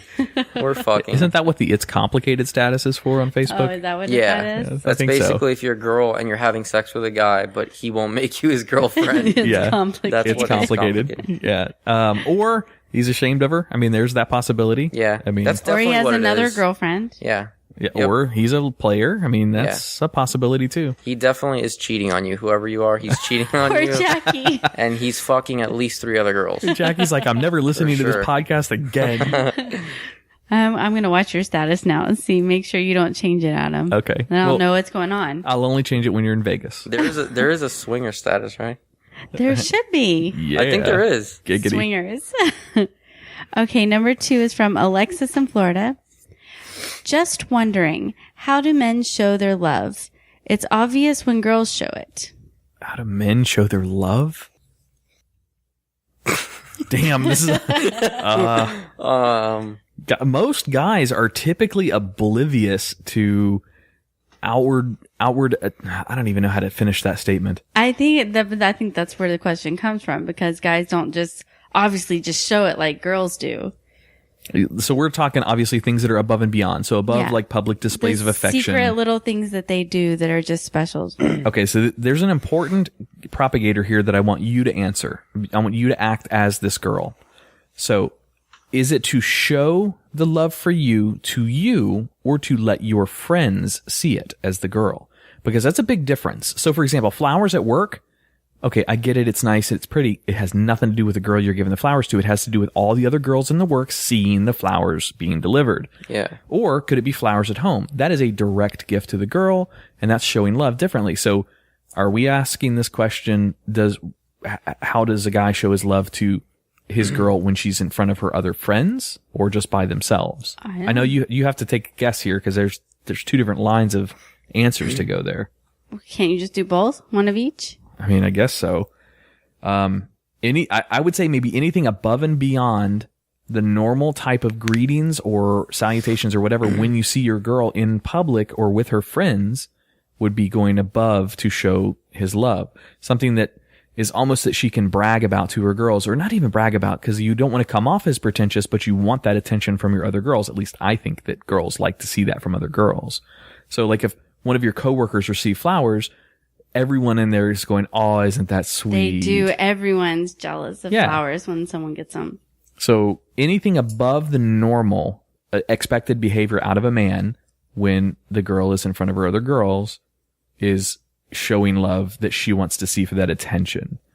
Anything at home, it could be something as simple, or even when you're by yourselves, it could be something as simple as a out of the ordinary chore to do for her, or some additional affection that's not normal, or, you know, surprising her with some kind of gift of some kind. And it doesn't have to be monetary. It could be, you know, it could be anything. It could be doing something the that you, dishes or exactly shit like that. Something that's not But he normal. gets flashed for taking the trash out, so he gets rewarded every time he does a good job. I do get a pretty good reward for taking out trash. That's a true story. I take the trash out at least once a day. Your girl should be flashing you. I don't see that happening. Set that bar right there. Make sure it's set. It's like, hey, flash me your boobs. Yeah, every He's a time. good boy. I mean, I have a puppy, so I give him the reward system, so I figured it works on your boyfriend, It too. works unbelievably I well. feel like it would be weird if I would just ask my girlfriend to flash me her boobs. Every can of Coke, instead of putting it on the counter, if he takes it all the way out, I'm like, good job. Oh, Just man. teach your girlfriend the Pavlovian tricks. Do you know what the Pavlovian tricks are? No.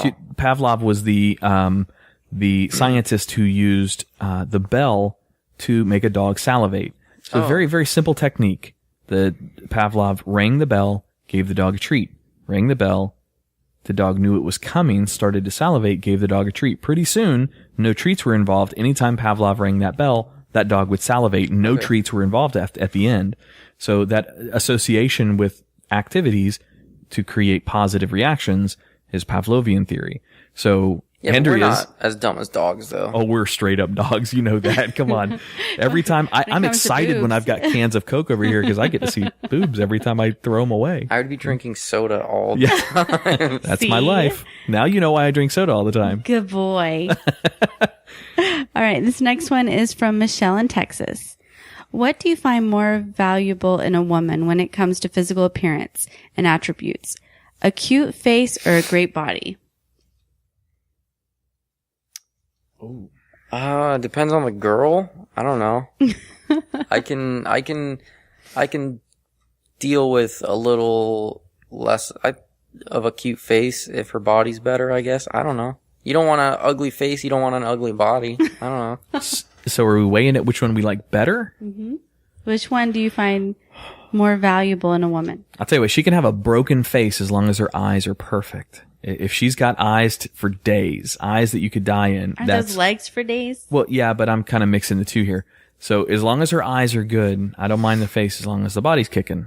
But then again, the She has body to have eyes and a body? You don't want an ugly face. the body can be broken too if the face is beautiful. So, I mean, this is all superficial It's stuff. a lot easier to fix a body than a face. That's true. You can't Costs really a lot less. you can't really fix ugly cheap. You can fix fat, but you can't fix. And I say fat, it could be something else. I think overall the face is more important. Because if you're, like, let's say you're a big girl and your body might not be that great, or you are a skinny girl, because I've seen plenty of skinny girls who have shitty bodies. Like, they have, like, a negative ass. Like, their butt goes Tiny. in They look like a boy. and no Yep. boobs. But they have a really pretty face. I think the face is a lot more important overall. Because I've Yeah, I seen, guess so too. I don't think I've ever seen a chick with a nice body and an ugly face. You know what this is? You know what the question is? This is Benny Hill recaptured in our question. Benny Hill's cartoons, his comedies were so funny because he would show a gorgeous face on a hot blonde or something that he had on stage, and then he would lower the the screen, and then she'd have a broken body. Or he'd start at the bottom, working the way up. It's great legs and calves and thighs. And you see her midsection, it's hot and a nice belly and big boobs. And you get to the face and she's got missing teeth or something. Yeah. That's old Benny Hill for you. So, and then he would shake his head and be like, no, can't do it. And he'd walk away. So that's a Benny Hill in a question is what that is. Maybe I'll insert the Benny Hill theme song right there. That's a good place. All right. This one's a little long. Stephanie from Georgia. Why isn't my boyfriend interested in sex anymore? We've been together 7 months. I love him, but it's been over a month.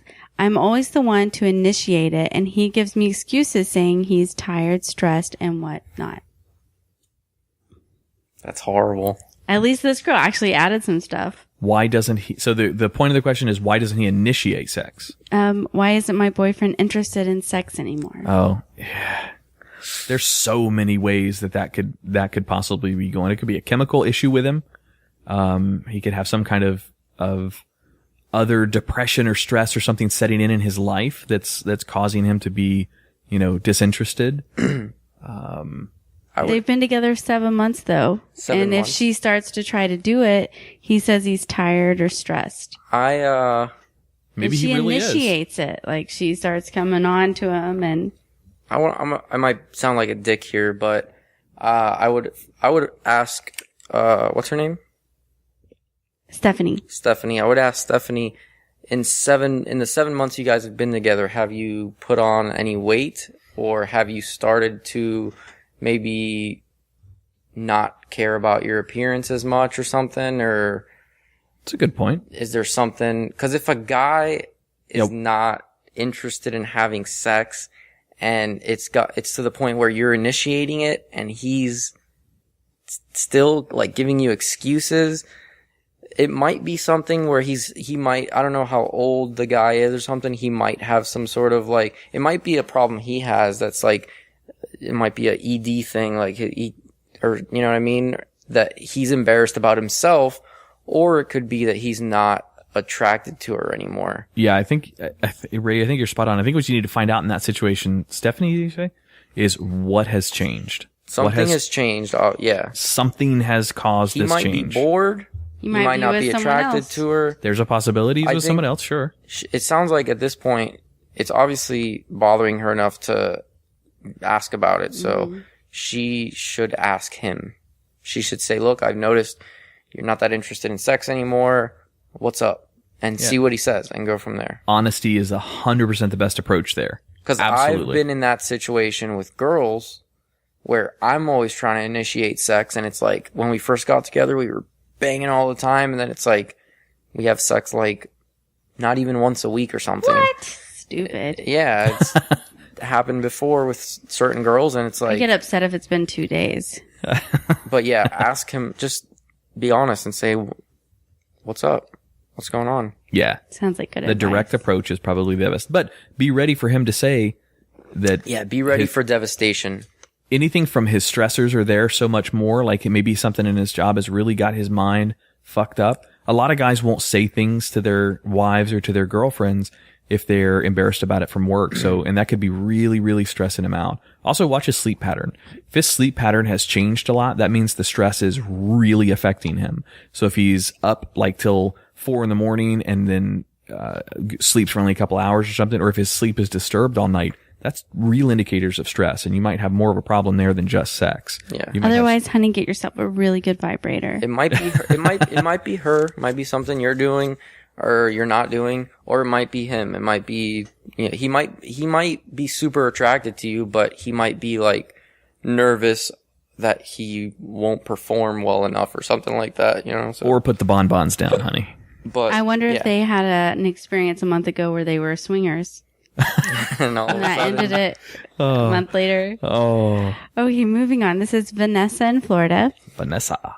On an emotional level, how do guys deal with breakups? On an emotional level? It depends on the situation, I guess. Yeah. And I know we've said that for every question so far, but it's pretty, so if a guy gets to, in my opinion, if a guy gets to a point where he's ready to end a relationship, be it mutually or individually, if he's just ready to move away from the relationship, he's already disconnected from the girl emotionally. If you're ready to throw in the towel, then you've already stopped caring to the point where you want to make things happen in the future. So at that point, it's just getting past the stress of a breakup. That's more of the emotion at that point, because he's already made the decision in his mind that the relationship's over. Now, if it's on the other hand, if he's still in love with her and he still wants to be with her, then that's devastating. Do you eat ice cream and cry and watch sad movies and listen to love songs? If you're 18, like, I mean, when I was 18 and my fucking high school sweetheart, the girl that took my virginity, she broke up with me, and like less than 2 weeks later, she was already banging some other guy. Aww. Yeah, I was eating ice cream and crying and listening to love songs, the saddest song. Why? Yeah. Every song you hear reminds you of her. Black Hole Sun, that's so her. Yeah, it's age has something to do with it too, maturity. So, you know, a man in his middle 20s may immediately jump back up on the horse and go back out there and find somebody else. Somebody who's a little bit older, will look at it more logically. Well, I've got, you know, my health and my kids or something like that. So I would be the same as I was at 18. If someone broke up with me, I'd be eating that ice cream and crying to love songs. I've noticed a lot of girls will think, like, if they break up with a guy or vice versa, they break up and then they find out that the guy had sex with another girl, like, almost immediately after, like a week or 2 weeks after they broke up. They'll think like, oh, he must have not really been into me or whatever. He might actually be really broken up about it, and he's just trying to bang another girl to try to forget about you. Like, he might actually still be in love with you, not like, oh, fuck her, I'm over it already. Because I've tried to do that before. Did it work? No, it made it worse. Oh. Yeah, it makes it worse. This is from Lynn in Florida. How would the world be different if both men and women could get pregnant? How would that even work? We're all unisex? No, but no. What's the word I'm looking for? Where you can impregnate I guess yourself? when you have sex, then asexual. I was thinking you'd have sex, you don't know who's going to get pregnant. It could be either one of you. Oh, you don't know if it's a boy or a girl, or guys. Well, guys wouldn't be as slutty. I think that's a good point. We're pretty slutty. Yeah, because you don't get pregnant. Overall, as a species, we're pretty fucking. We would always remember the condom. There would be a lot of like gender stereotypes that would be completely gone. This is a difficult question. I think it would bridge the gap between the difference, not bridge the gap, but bridge a lot of gaps between the differences between, because one of the main differences between men and women is that, like, a lot of the reason why women and men act different is because at the end of the day, women are the ones that get pregnant and guys are the ones, like, I know it sounds kind of, cavemanish to say that we just want to spread our seed, but that's your basic human instinct. That's evolutionary right there. That's kind of, yeah, we just want to come in stuff. Yeah, exactly. I'd say internet porn would be a lot more popular. There would be a lot more masturbation out of guys. That's for sure. Yes. That'd be interesting, though. The hunt wouldn't be on so hard for women, which would actually change all of advertising. Advertising in its essence is built in sexual advertising. So the majority of advertisements out there would be different, which would mean you probably wouldn't have things like cheerleaders at football games or, bikini girls in car commercials. Beer commercial. Yeah, exactly. It would be, wow, that'd make us a much more honest society, I think. It would definitely be better for the world if we can both get pregnant. But guys can't do that. Look, it would level the playing field way more. Women are so much stronger than men in the fact that they can go through that thing that is called childbirth. Men, the first mood swing we get because our hormones are out of balance, fuck, we're done. We wouldn't know how to handle that. You have to have the woman to take care of you. You are built for that. Women can handle those types of emotional and chemical changes and imbalances in your body. Of them. Well, all right, granted, I give you that. There's medication for the ones who can't, though. I'll tell you what, the guys would be on birth control a lot more. Plus, the guys can't make the sandwiches as good. And when we get periods, would we bleed out of our dicks? Would we deliver out of our dicks? Oh, no. No way. No, it'd have to be C-section. For sure. Too many questions come out of this Yes, question. it's a big one. You can keep going on that. Okay, we'll move to the next one. All right. Thank you. That's a weird one. Natalie from Texas wants to know, what made you stop talking / pursuing a girl that would be regarded as a silly reason but mattered to you? What made you stop talking to a girl Or pursuing her? or pursuing her because of a silly reason, but it mattered to me? Most people would think would be probably a silly reason, but it mattered to you. Ugh. So, for example, this isn't a silly reason, but for example, if I stopped pursuing a girl because she was a smoker, where that's socially acceptable for the most part, it bothers me, so I would say no more for her because of that, but more silly than that, right? Is that what you're trying to say? I think Or it's like that that would episode be a of reason. Seinfeld. Have you ever seen that episode of Seinfeld where they harp on Jerry because he's like, they're like, you always find something wrong with every girl. Oh, yeah. It's like you don't want to settle down, so you find some stupid bullshit reason. Her nose is crooked. Her Yeah. ear is lopsided. Yeah. I guess that's what that means, basically. Like, So what are our pet something- peeves on a girl then? That are on our I don't think our I've ever no-goes? done that. I don't know that I've ever done them. That I've ever stopped pursuing a girl for a silly reason. I don't know. This will take me a minute to think. I usually don't pursue girls anyways. I just They pursue you. No, we just end up in the same room together somehow, I guess. I'm going to answer this by proxy for Tach. Tach's answer here would be if the girl during that first date, because Tach always asks the girl, what's your passion? If she cannot answer the question, or maybe she's too nervous to answer his question of what is your passion in life? Don't you ask that too? And I don't think I've asked that question. I mean, That's I a might, weird- but That's You a asked weird me. question. that's to a first ask, date though. question that Tach asks his girls. What is your passion? What are you passionate about in life? If they say, I don't know, he says that is a deal breaker. Really? If they create some sort of thought process about that question, or if they have an answer, That's then acceptable. That's acceptable. But if it's straight up, I don't really have a passion. That's a deal breaker for Tach. He says for him to be with a girl, she has to have a passion of some sort. It could be painting with poop. It doesn't matter. As long as it's a passion, she has to have something passionate in her life. I can understand that. Bad example, but you know what I mean. I don't think I have, I don't know. I don't think I have one of those that are silly. Most of mine are socially acceptable. You can't be, a complete whore. You can't smoke. I will not be with a smoker. I used to say that, but my girlfriend smokes and To me, it's You just, didn't say you wouldn't be with me. You just said you wouldn't kiss me. right. But if you continued smoking during our relationship, You it didn't would be a say no-go. that.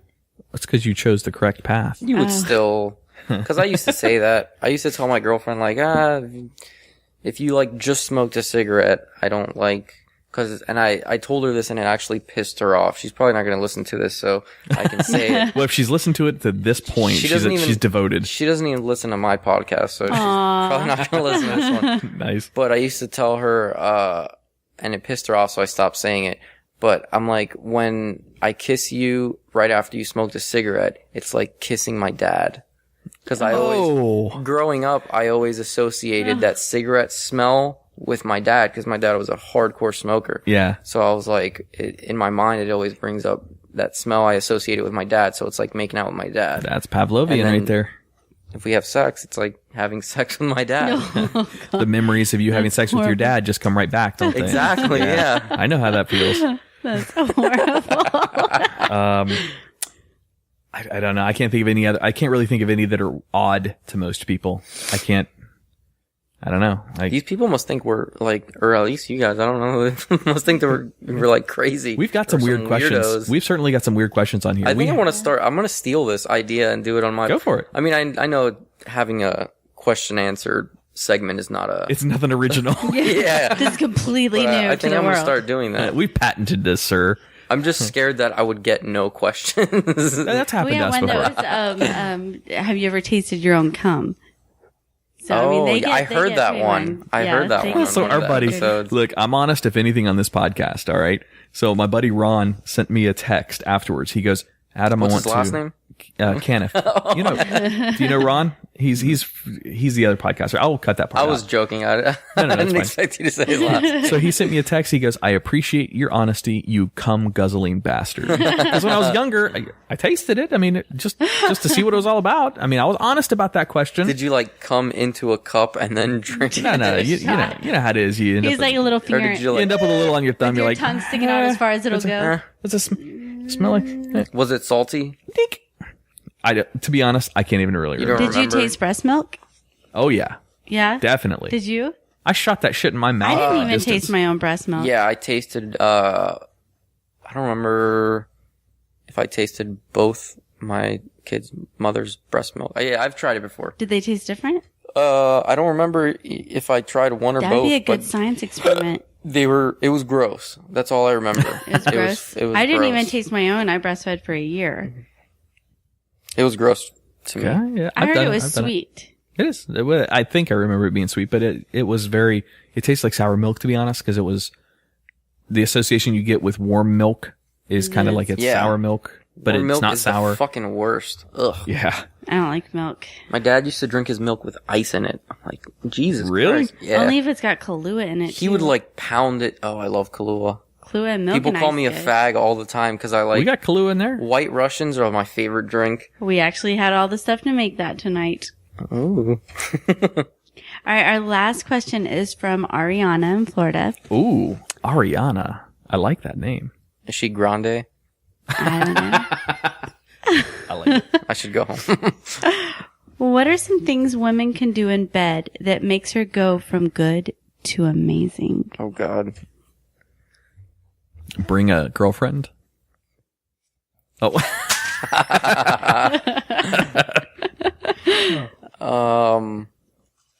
I've never been very adventurous as far as sex goes, so I'm probably the last person to be able to.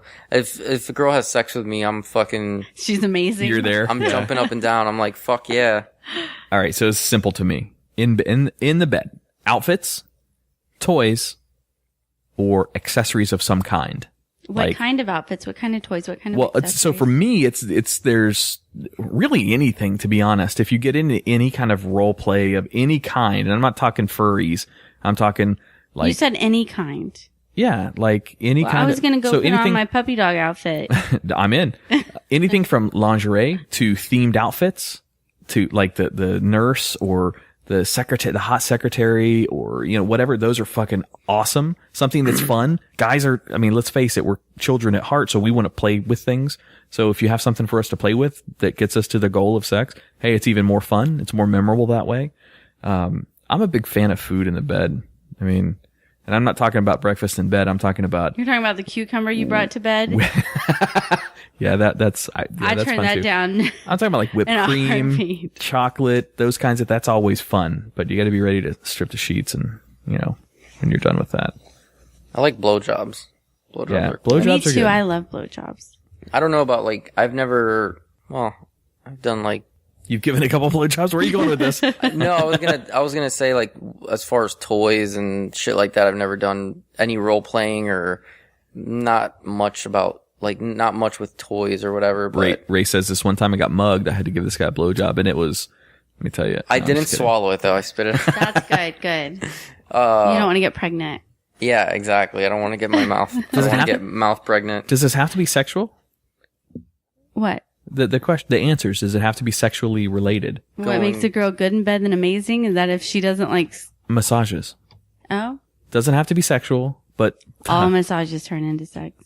well, I think for me, the thing that would make me think the thing that would like I'm happy with my sex life with my girlfriend. I feel like if she were to initiate it more often, Yeah. if the girl doesn't initiate it more often, or like not only initiating it but like doing it in different places, like if you're not having sex anywhere besides the bedroom, have sex like out in, Doesn't that get not in annoying not in, sometimes though? not When in they're front like of people, asking for but it like all in the time? public. When the girl asks for it all the time, doesn't it get annoying? I've never had that happen, so I don't know. No, never. I was wondering if I annoyed you sometimes. No, not at all. Just sitting there and be like, This question is not for you. It's for bed. Ariana. All right. okay. I can't say one thing. I actually have had a few girls, and that it's weird. It is weird. Maybe it's just for me, but the couple girls that I have had that were like overly like wanted to have sex promiscuous all the time. Yeah, they wanted to have, even though it was with me, it was like almost a turn off for them to be like wanting to have sex all super the aggressive. fucking That's time. why I'm wondering, because guys say they want girls to initiate it, but then they don't want girls to do it all the time. Every once in a while, yeah. But if you're there's just a like fine all line. the time, because then it makes you feel like, oh, this is what chicks must feel like when we're like constantly like, you're trying to make breakfast and it's like, hey, let's fuck. It's like, dude, like, give me a break. Like, Just trying to play Pokemon. Come on. yeah, You can have sex and play Pokemon at the same time. I guess that would be funny. That was the only question. All the questions I had. I throw my Pokeballs at you all the time. You guys play Pokemon Go? No. I have it on my phone. I've my never. daughter I don't does think there's anything wrong with it. I just don't.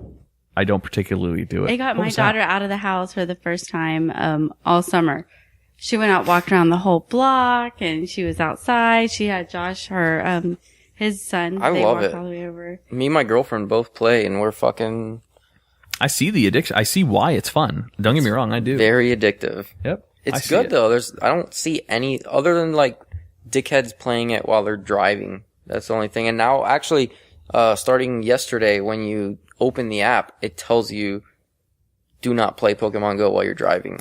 I would imagine they would set the thing where if you're traveling too fast, it knows you're driving. Dude, So I have been, I'll leave it on because you have to, walk or travel. So to then you'll pull hatch over when eggs. you see it. Yeah, I'll be on I-95 going like 60, 70 miles an hour and Pokemon will be popping up. It's like, how does it generate Pokemon when you're traveling 60 miles an hour? It's fucking crazy. Since we're talking about Pokemon, I want to give a plug real quick to that idea that our friend came up with for it. If you get a lure, you play, so you know what lures are. Yeah. But if you're playing or want to start playing the game, you get these little devices in the game called lures after you catch so many Pokemon or hit a certain level. And essentially it lures Pokemon to wherever you place it. It geomarks the location on the map and it will then lure Pokemon there. Take your next lure to either a children's hospital or some kind of, children's place where children are, like a school or something. Maybe not a school, but children's hospital is the best because they're confined in their hospital. Drop the lure in there and then Pokemon will be drawn to that lure for those kids in the hospital who might not be able to get out of that hospital. So take it there, drop it off, do something good for those kids. I used it for a very selfish reason to get people to come to my comedy show. So that's good. I like the marketing aspect of that. Could have used it to help, bring some joy to some cancer kids. But instead, Next time. I used it to bring people to my fucking pizza comedy show. Well, hey, you know what? Speaking of that pizza comedy show, let's give it another plug. So this coming Saturday, which is the 6th. Yeah. Old School Pizza at FIT or across from FIT down in Melbourne. Yeah, Melbourne, it's right Palm in Bay. front of FI. It's on it's 3150 South Babcock Street. It's Old School Pizza, and it is for anyone that plays Pokemon Go. It is a Pokestop. There you go. You can sit in the restaurant, watch the show, and collect items every 5 minutes. And at 8, it's actually I'm like Pokemon Go theming it again. So at 8:45, I'm gonna use a lure. So it'll be half an hour of Pokemon, and then at 9:15, as soon as the lure's over, I'll start the show. Nice. So There you go. and it's a free show. And if you want to do comedy, if you've like thought about doing even if you haven't thought about doing comedy, if you think you're funny and you want to try it and you don't know where to start, this is how you start. Like you go to a fucking open mic, which is what this is, and you try it. You go in front of a crowd and the crowds there are not your too bad. jokes. You've got maybe it's 6 or 8 other comedians that are going to be there, and then maybe 10, 12, 20 people at most, usually, maybe. At that show, it's a lot of comics usually, because I don't put a limit on the other show. I limit it to 12 comics, but this show, sometimes it is 8, sometimes it's 18. It just depends on the night. That one I do like an open sign up, so anyone that shows up and wants to sign up can sign up. But that's awesome. So yeah, if you want to try it, but it's the perfect place to like for your first time, because it's small. We turn the lights off, and they have like this blue like string lighting that goes through the whole restaurant, so it's still lit. And then we have the spotlight on the stage or whatever, and it's like perfect for your first time. It's not too many people, but it's still a good enough crowd to where you can find out whether or not your jokes are funny or not. Nice. I already know. Also, check out Ray Brito's podcast. That is Gallows Humor Podcast, right? Did I say that right? Yep. All right, Gallows Humor Podcast. Gallows Humor Podcast. iTunes, Stitcher. We'll have it up on Google Play soon. I'll show them how to where to go to host it on there. I get about half my hits from Google Play now for whatever reason. Oh, nice. It's a lot, yeah. What else? Do you have anything else you want to plug? No, that's all I do, really. Right. Besides work and my kids, that's all I have time for is my podcast and comedy. Andrea, do you have anything else you want to hit before we wrap up this week? No, I'm good. All right. Well, so for everyone out there, we want you to be involved in the show. So engage with us. Send us an email to show@livingpodcariously, or go to our Facebook page, right on our wall. Send us a message, private message, befriend Andrea, me, or Tach. Hit us up on there. Let us know what you want us to talk about. If you want to send Andrea a question for the Guyry, shoot her a message on Facebook and tell her it's for Living Podcariously's Guyry, and she'll ask your question. Give her your name or whatever, or say you want to be anonymous. That's fine too. Follow us on Twitter. That's @Podcarious. That's PODCARIOUS. Yeah, that's it. We want to thank Ray Brito for coming up for Living Podcariously. We greatly appreciate it. Thank you for having me. We're going to talk to Tach. I think you're going to take over his spot permanently. Yeah. No, I'm just kidding. I'm going to murder him, actually. Perfect. There's not a lot of money up here. I'm just letting you know. That's all right. It's all by volunteer only. He got dinner out of it, though, so. So does Tach. Every time Tach comes over, he does The too. was fantastic. Yeah. And I That's got right, a Tach. water bottle. Tach, we gave Ray baked ziti tonight, not pizza like we usually give you. So sorry, buddy. You missed out this week. All right, so thanks, Ray, for coming up here. Thanks for listening. My name's Adam. My name's Andrea Joy. And this is Living Podcariously for this week. Talk to you guys next week.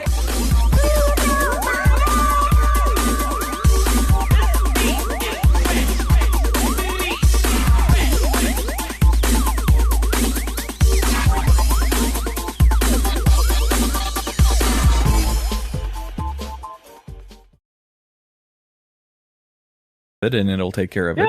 Yeah, just no big deal. So you don't think anything of it. And then it got really bad where then she was getting acid reflux, and it got to a point where, oh my gosh, you can almost smell the acid on her breath. So then we started taking her to the doctor, trying to find out what's going on. It was one medicine after another, after another, and I'm not joking. It was, this one didn't work, so let's do this one. This one didn't work, let's try the dosage up higher. This one doesn't work. It was crazy. So literally, this has been going on for over a year. I have taken her to the hospital several times. And when you're sitting there going, even just the deductible to be admitted to the hospital, not through the emergency room, but through the admittance, like the doctor would ask us to, that's a $500 deductible right there. Ouch. To go in. Yes, when you do that several times, and then all of a sudden they're like, oh, we can finish up all this stuff, outpatients, we need to do scopes, we need to do this, we need to do that, we have blood work, and it's consistently, every week, every 2 weeks we're doing something, and it's just, after a full, a year and a couple months now it's been, I've literally gone through, somewhere between $50,000-$60,000 of medical expenses. Holy myself. cow. I went through my life savings, and I don't know, if people are listening to this, and I know, Adam, because, hey, we've raised kids, so we know when you have a 13-year-old kid sitting there crying in pain, you are going to fucking do anything you can to make sure that that's taken care of.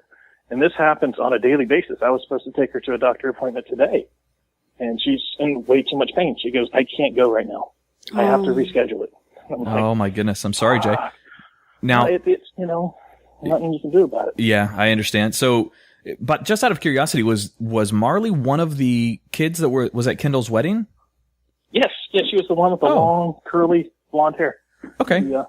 She made it that day. She's not very social neither, because when all this happened, you're in so much pain, you stay home. We had to take her out of school because she missed so much school and had to do, it's a special program that you can do here in the county, like a virtual school, basically. Sure. So now, then she can. One of the things I was reading off of your GoFundMe, and I guess her mom set up the GoFundMe account for her. Mm-hmm. One of the things that kind of blew my mind, yes, you guys put the details in there of, the what they call the retardation of the stomach. That's the what causes the issues, was the weight loss. So on here you put she lost in 6 months, and keep in mind this is a 13-year-old girl, but she lost 24 pounds in 6 months for a 13-year-old girl who probably doesn't even weigh but 100 pounds to begin with. That's unbelievable to me. She is skin and bones, because at one point she doesn't want to eat because it's so painful. And what happens with this is the food's going in. She has an acid reflux problem, number one, which isn't a normal acid reflux. Sure, She's no kidding. on dosages that are like 4 times the normal adult dosage to try to keep that down. Plus the retardation of the stomach, the food sits in her stomach and just turns and turns and turns and turns. Goodness. Which isn't supposed to. And then it goes through the digestive system, and then now the newest thing is her large intestine quit working on it. Oh. Or I'm not sure if I want to call it quit, but wasn't working properly. It gave up. So, it was overworking itself, maybe. Yeah. So, without trying to upset her or get too gross with anybody. Sure. No. Understood. You start getting impacted. Yeah. She didn't know, because, she was like anybody else. You're going a little bit, but she didn't know. She ended up with gallstones as well. So we took her to the hospital, to the Florida hospital in Orlando, and he said, okay, we're going to go in there. We'll run some tests. Let's see how the gallstones are now, because we're giving her medicines for those to shrink. And then we can go in through surgery to take the big one out, leave the small ones there for her to pass. We go there, believe it or not, oh my God. So you're going to the hospital. She's ready for surgery, right? She's in the mindset of she's going into surgery. Oh, she's in the mindset of this doctor's like, we're going to fix you. We're going to fix you. We're going to get you in the hospital to fix you. This has been like a year of going through this shit. And she's like, yes, finally, great. I want to go. Yes, let's do this. We go there. The doctor didn't even see her for like a day. Well, the first day was there, was gone a day or two, came back, seen her, and then just gone. There's no more doctor. It's like, what the hell? And I know you have to do all these tests. This motherfucker went on vacation while she's sitting in the hospital. Oh. And I'm not lying. I'm not fucking lying. Went on vacation. So you want to see a pissed off mom? Yeah, no kidding. One or something to that effect when Christy was actually doing it. Actually, her real name, if you see on the GoFundMe, is Elaine, but she likes to go by Christy. Gotcha. I don't know. So just in case you were looking at there. Understood. Well, but realistically, her medical out of expense every month. I have it written on my whiteboard. You know how us programmer guys are. Sitting there, $1,277 on the penny. Oh man. Okay. I'm like going, wow. Good gracious. So the GoFundMe, and again, I'm going to link this inside the show notes, but the GoFundMe is GoFundMe.com/B7QYK0. Again, it's searchable, and we'll put all the details in the show notes. So if anyone out there is able to help, even $5, even something as little as, $5 or $10 just to help, that would be ridiculously appreciated. And, the hosts here at Living Podcariously and the Twisted 10 will do something special for any listener that wants to go in and say that they donated and put their name on there and say that they heard it through this podcast. We'll do something special. We'll send you some merchandise, or we'll say something specific to you guys on air as a thank you. And, we want to show our support and our help. Man, I love you, and I love you guys very much. You're like a second family to me. I've come down to your house before for dinners and for, I think I was even there for a Thanksgiving one time. So yep. I'll air this on both shows, and we'll do our very, very best to, get some attention to Marley. And if if all of our listeners gave even just $1, then that would mean that the complete bill is covered. So hopefully I can, get that message out, and we can inspire some of our listeners to, to help out. We do this show, these two shows that we do are completely free. This is 100% on our dime. We pay for the hosting. We pay for all of that, minus a little bit of sponsorship, but that doesn't cover much. What we would like to ask for you guys in return, for the listeners, is to go check out this GoFundMe. This is a personal friend, and I consider Jay a family member, so it's helping my family out directly. So if you can do anything, I would greatly be in your debt to help out Jay and to help out his family. So check out the GoFundMe, and then Jay, I'll air it this week, and I'll also throw it on next week's episode as well, so we can get as much attention out there as possible. Is there an expiration date on a GoFundMe? Just out of curiosity. I don't think so. I think we've had it out there. Woo! I don't want to be in her way. Yeah, no so kidding. We had to end up finding a new doctor, and that's when we eventually found a new doctor that took the insurance, so on and so forth. And we have an appointment with her in actually 2 days from now. Yeah. It's like, finally, and this doctor, when we went to the hospital last, was the one going through all the records, trying to look at everything, and looking at all the medications and everything she's taking. And she said, what the fuck is going on here? What's happening, and why isn't this taken care of? And so going through the whole spiel, it was a doctor that we felt like, holy shit, she gets it. Yeah, you finally found one that understands what's going on, maybe. For me, I'm a person, I'm not sure if you know, Adam, but I don't go to doctors because I don't trust freaking doctors at all. People looking at me, yes, I'm a little overweight, but guess what? I've had blood tests, and I'm perfectly healthy, other than being a little overweight. That's it. There are those of us that can be healthy and be overweight, right? Me and you, Jay, we know what we're talking about here. There we go, we're good. we know what we're talking about. I like my beer, damn it. I'm not giving it up. So on your guys' GoFundMe, on the GoFundMe that's set up, it's really not an unreasonable goal that you guys set. You guys set, from what I remember, it looked like a $5,000 goal to help with a lot of her doctor bills.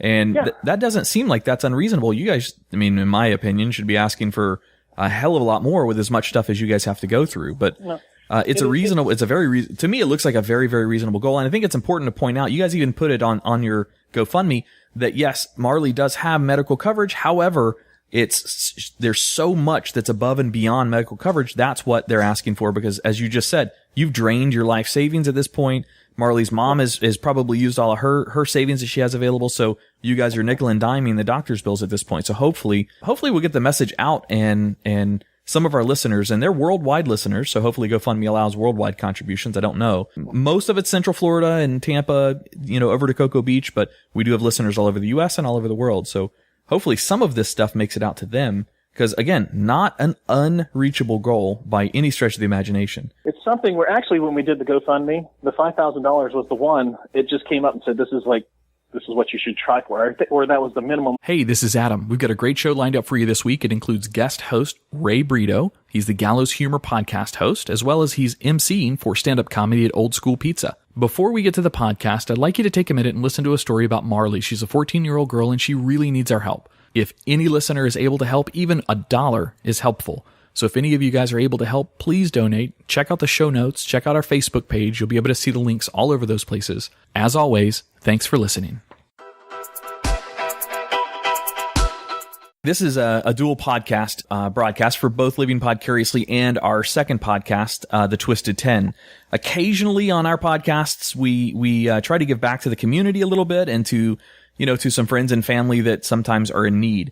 Something was brought to our attention not too long ago from, actually, ironically, through my former stepdaughter, through Kendall. We went to her wedding, and one of the things she was doing with the money that was raised out of the money at the bar and some of her wishing well money was going to a charity. And the charity is for a little girl named Marley. On the phone with us is Jay Benoit. How you doing, Jay? Can you hear us? I'm doing great, yes. All right, awesome. Jay's going to go over a little bit of what this benefit is for and why Marley needs our help. There is a GoFundMe set up. I'm going to put the link in the show notes, as well as we're going to share it on both Living Podcariously and the Twisted Tens Facebook pages, so you guys can go out there and take a look at it. Jay, give us just a little bit of a background. And by the way, I know Jay. Jay is Kendall's father, so I've known him for, I guess, maybe 14 or so years at this point, maybe 13 years. So yeah, a lot of years. Yeah, we go way back.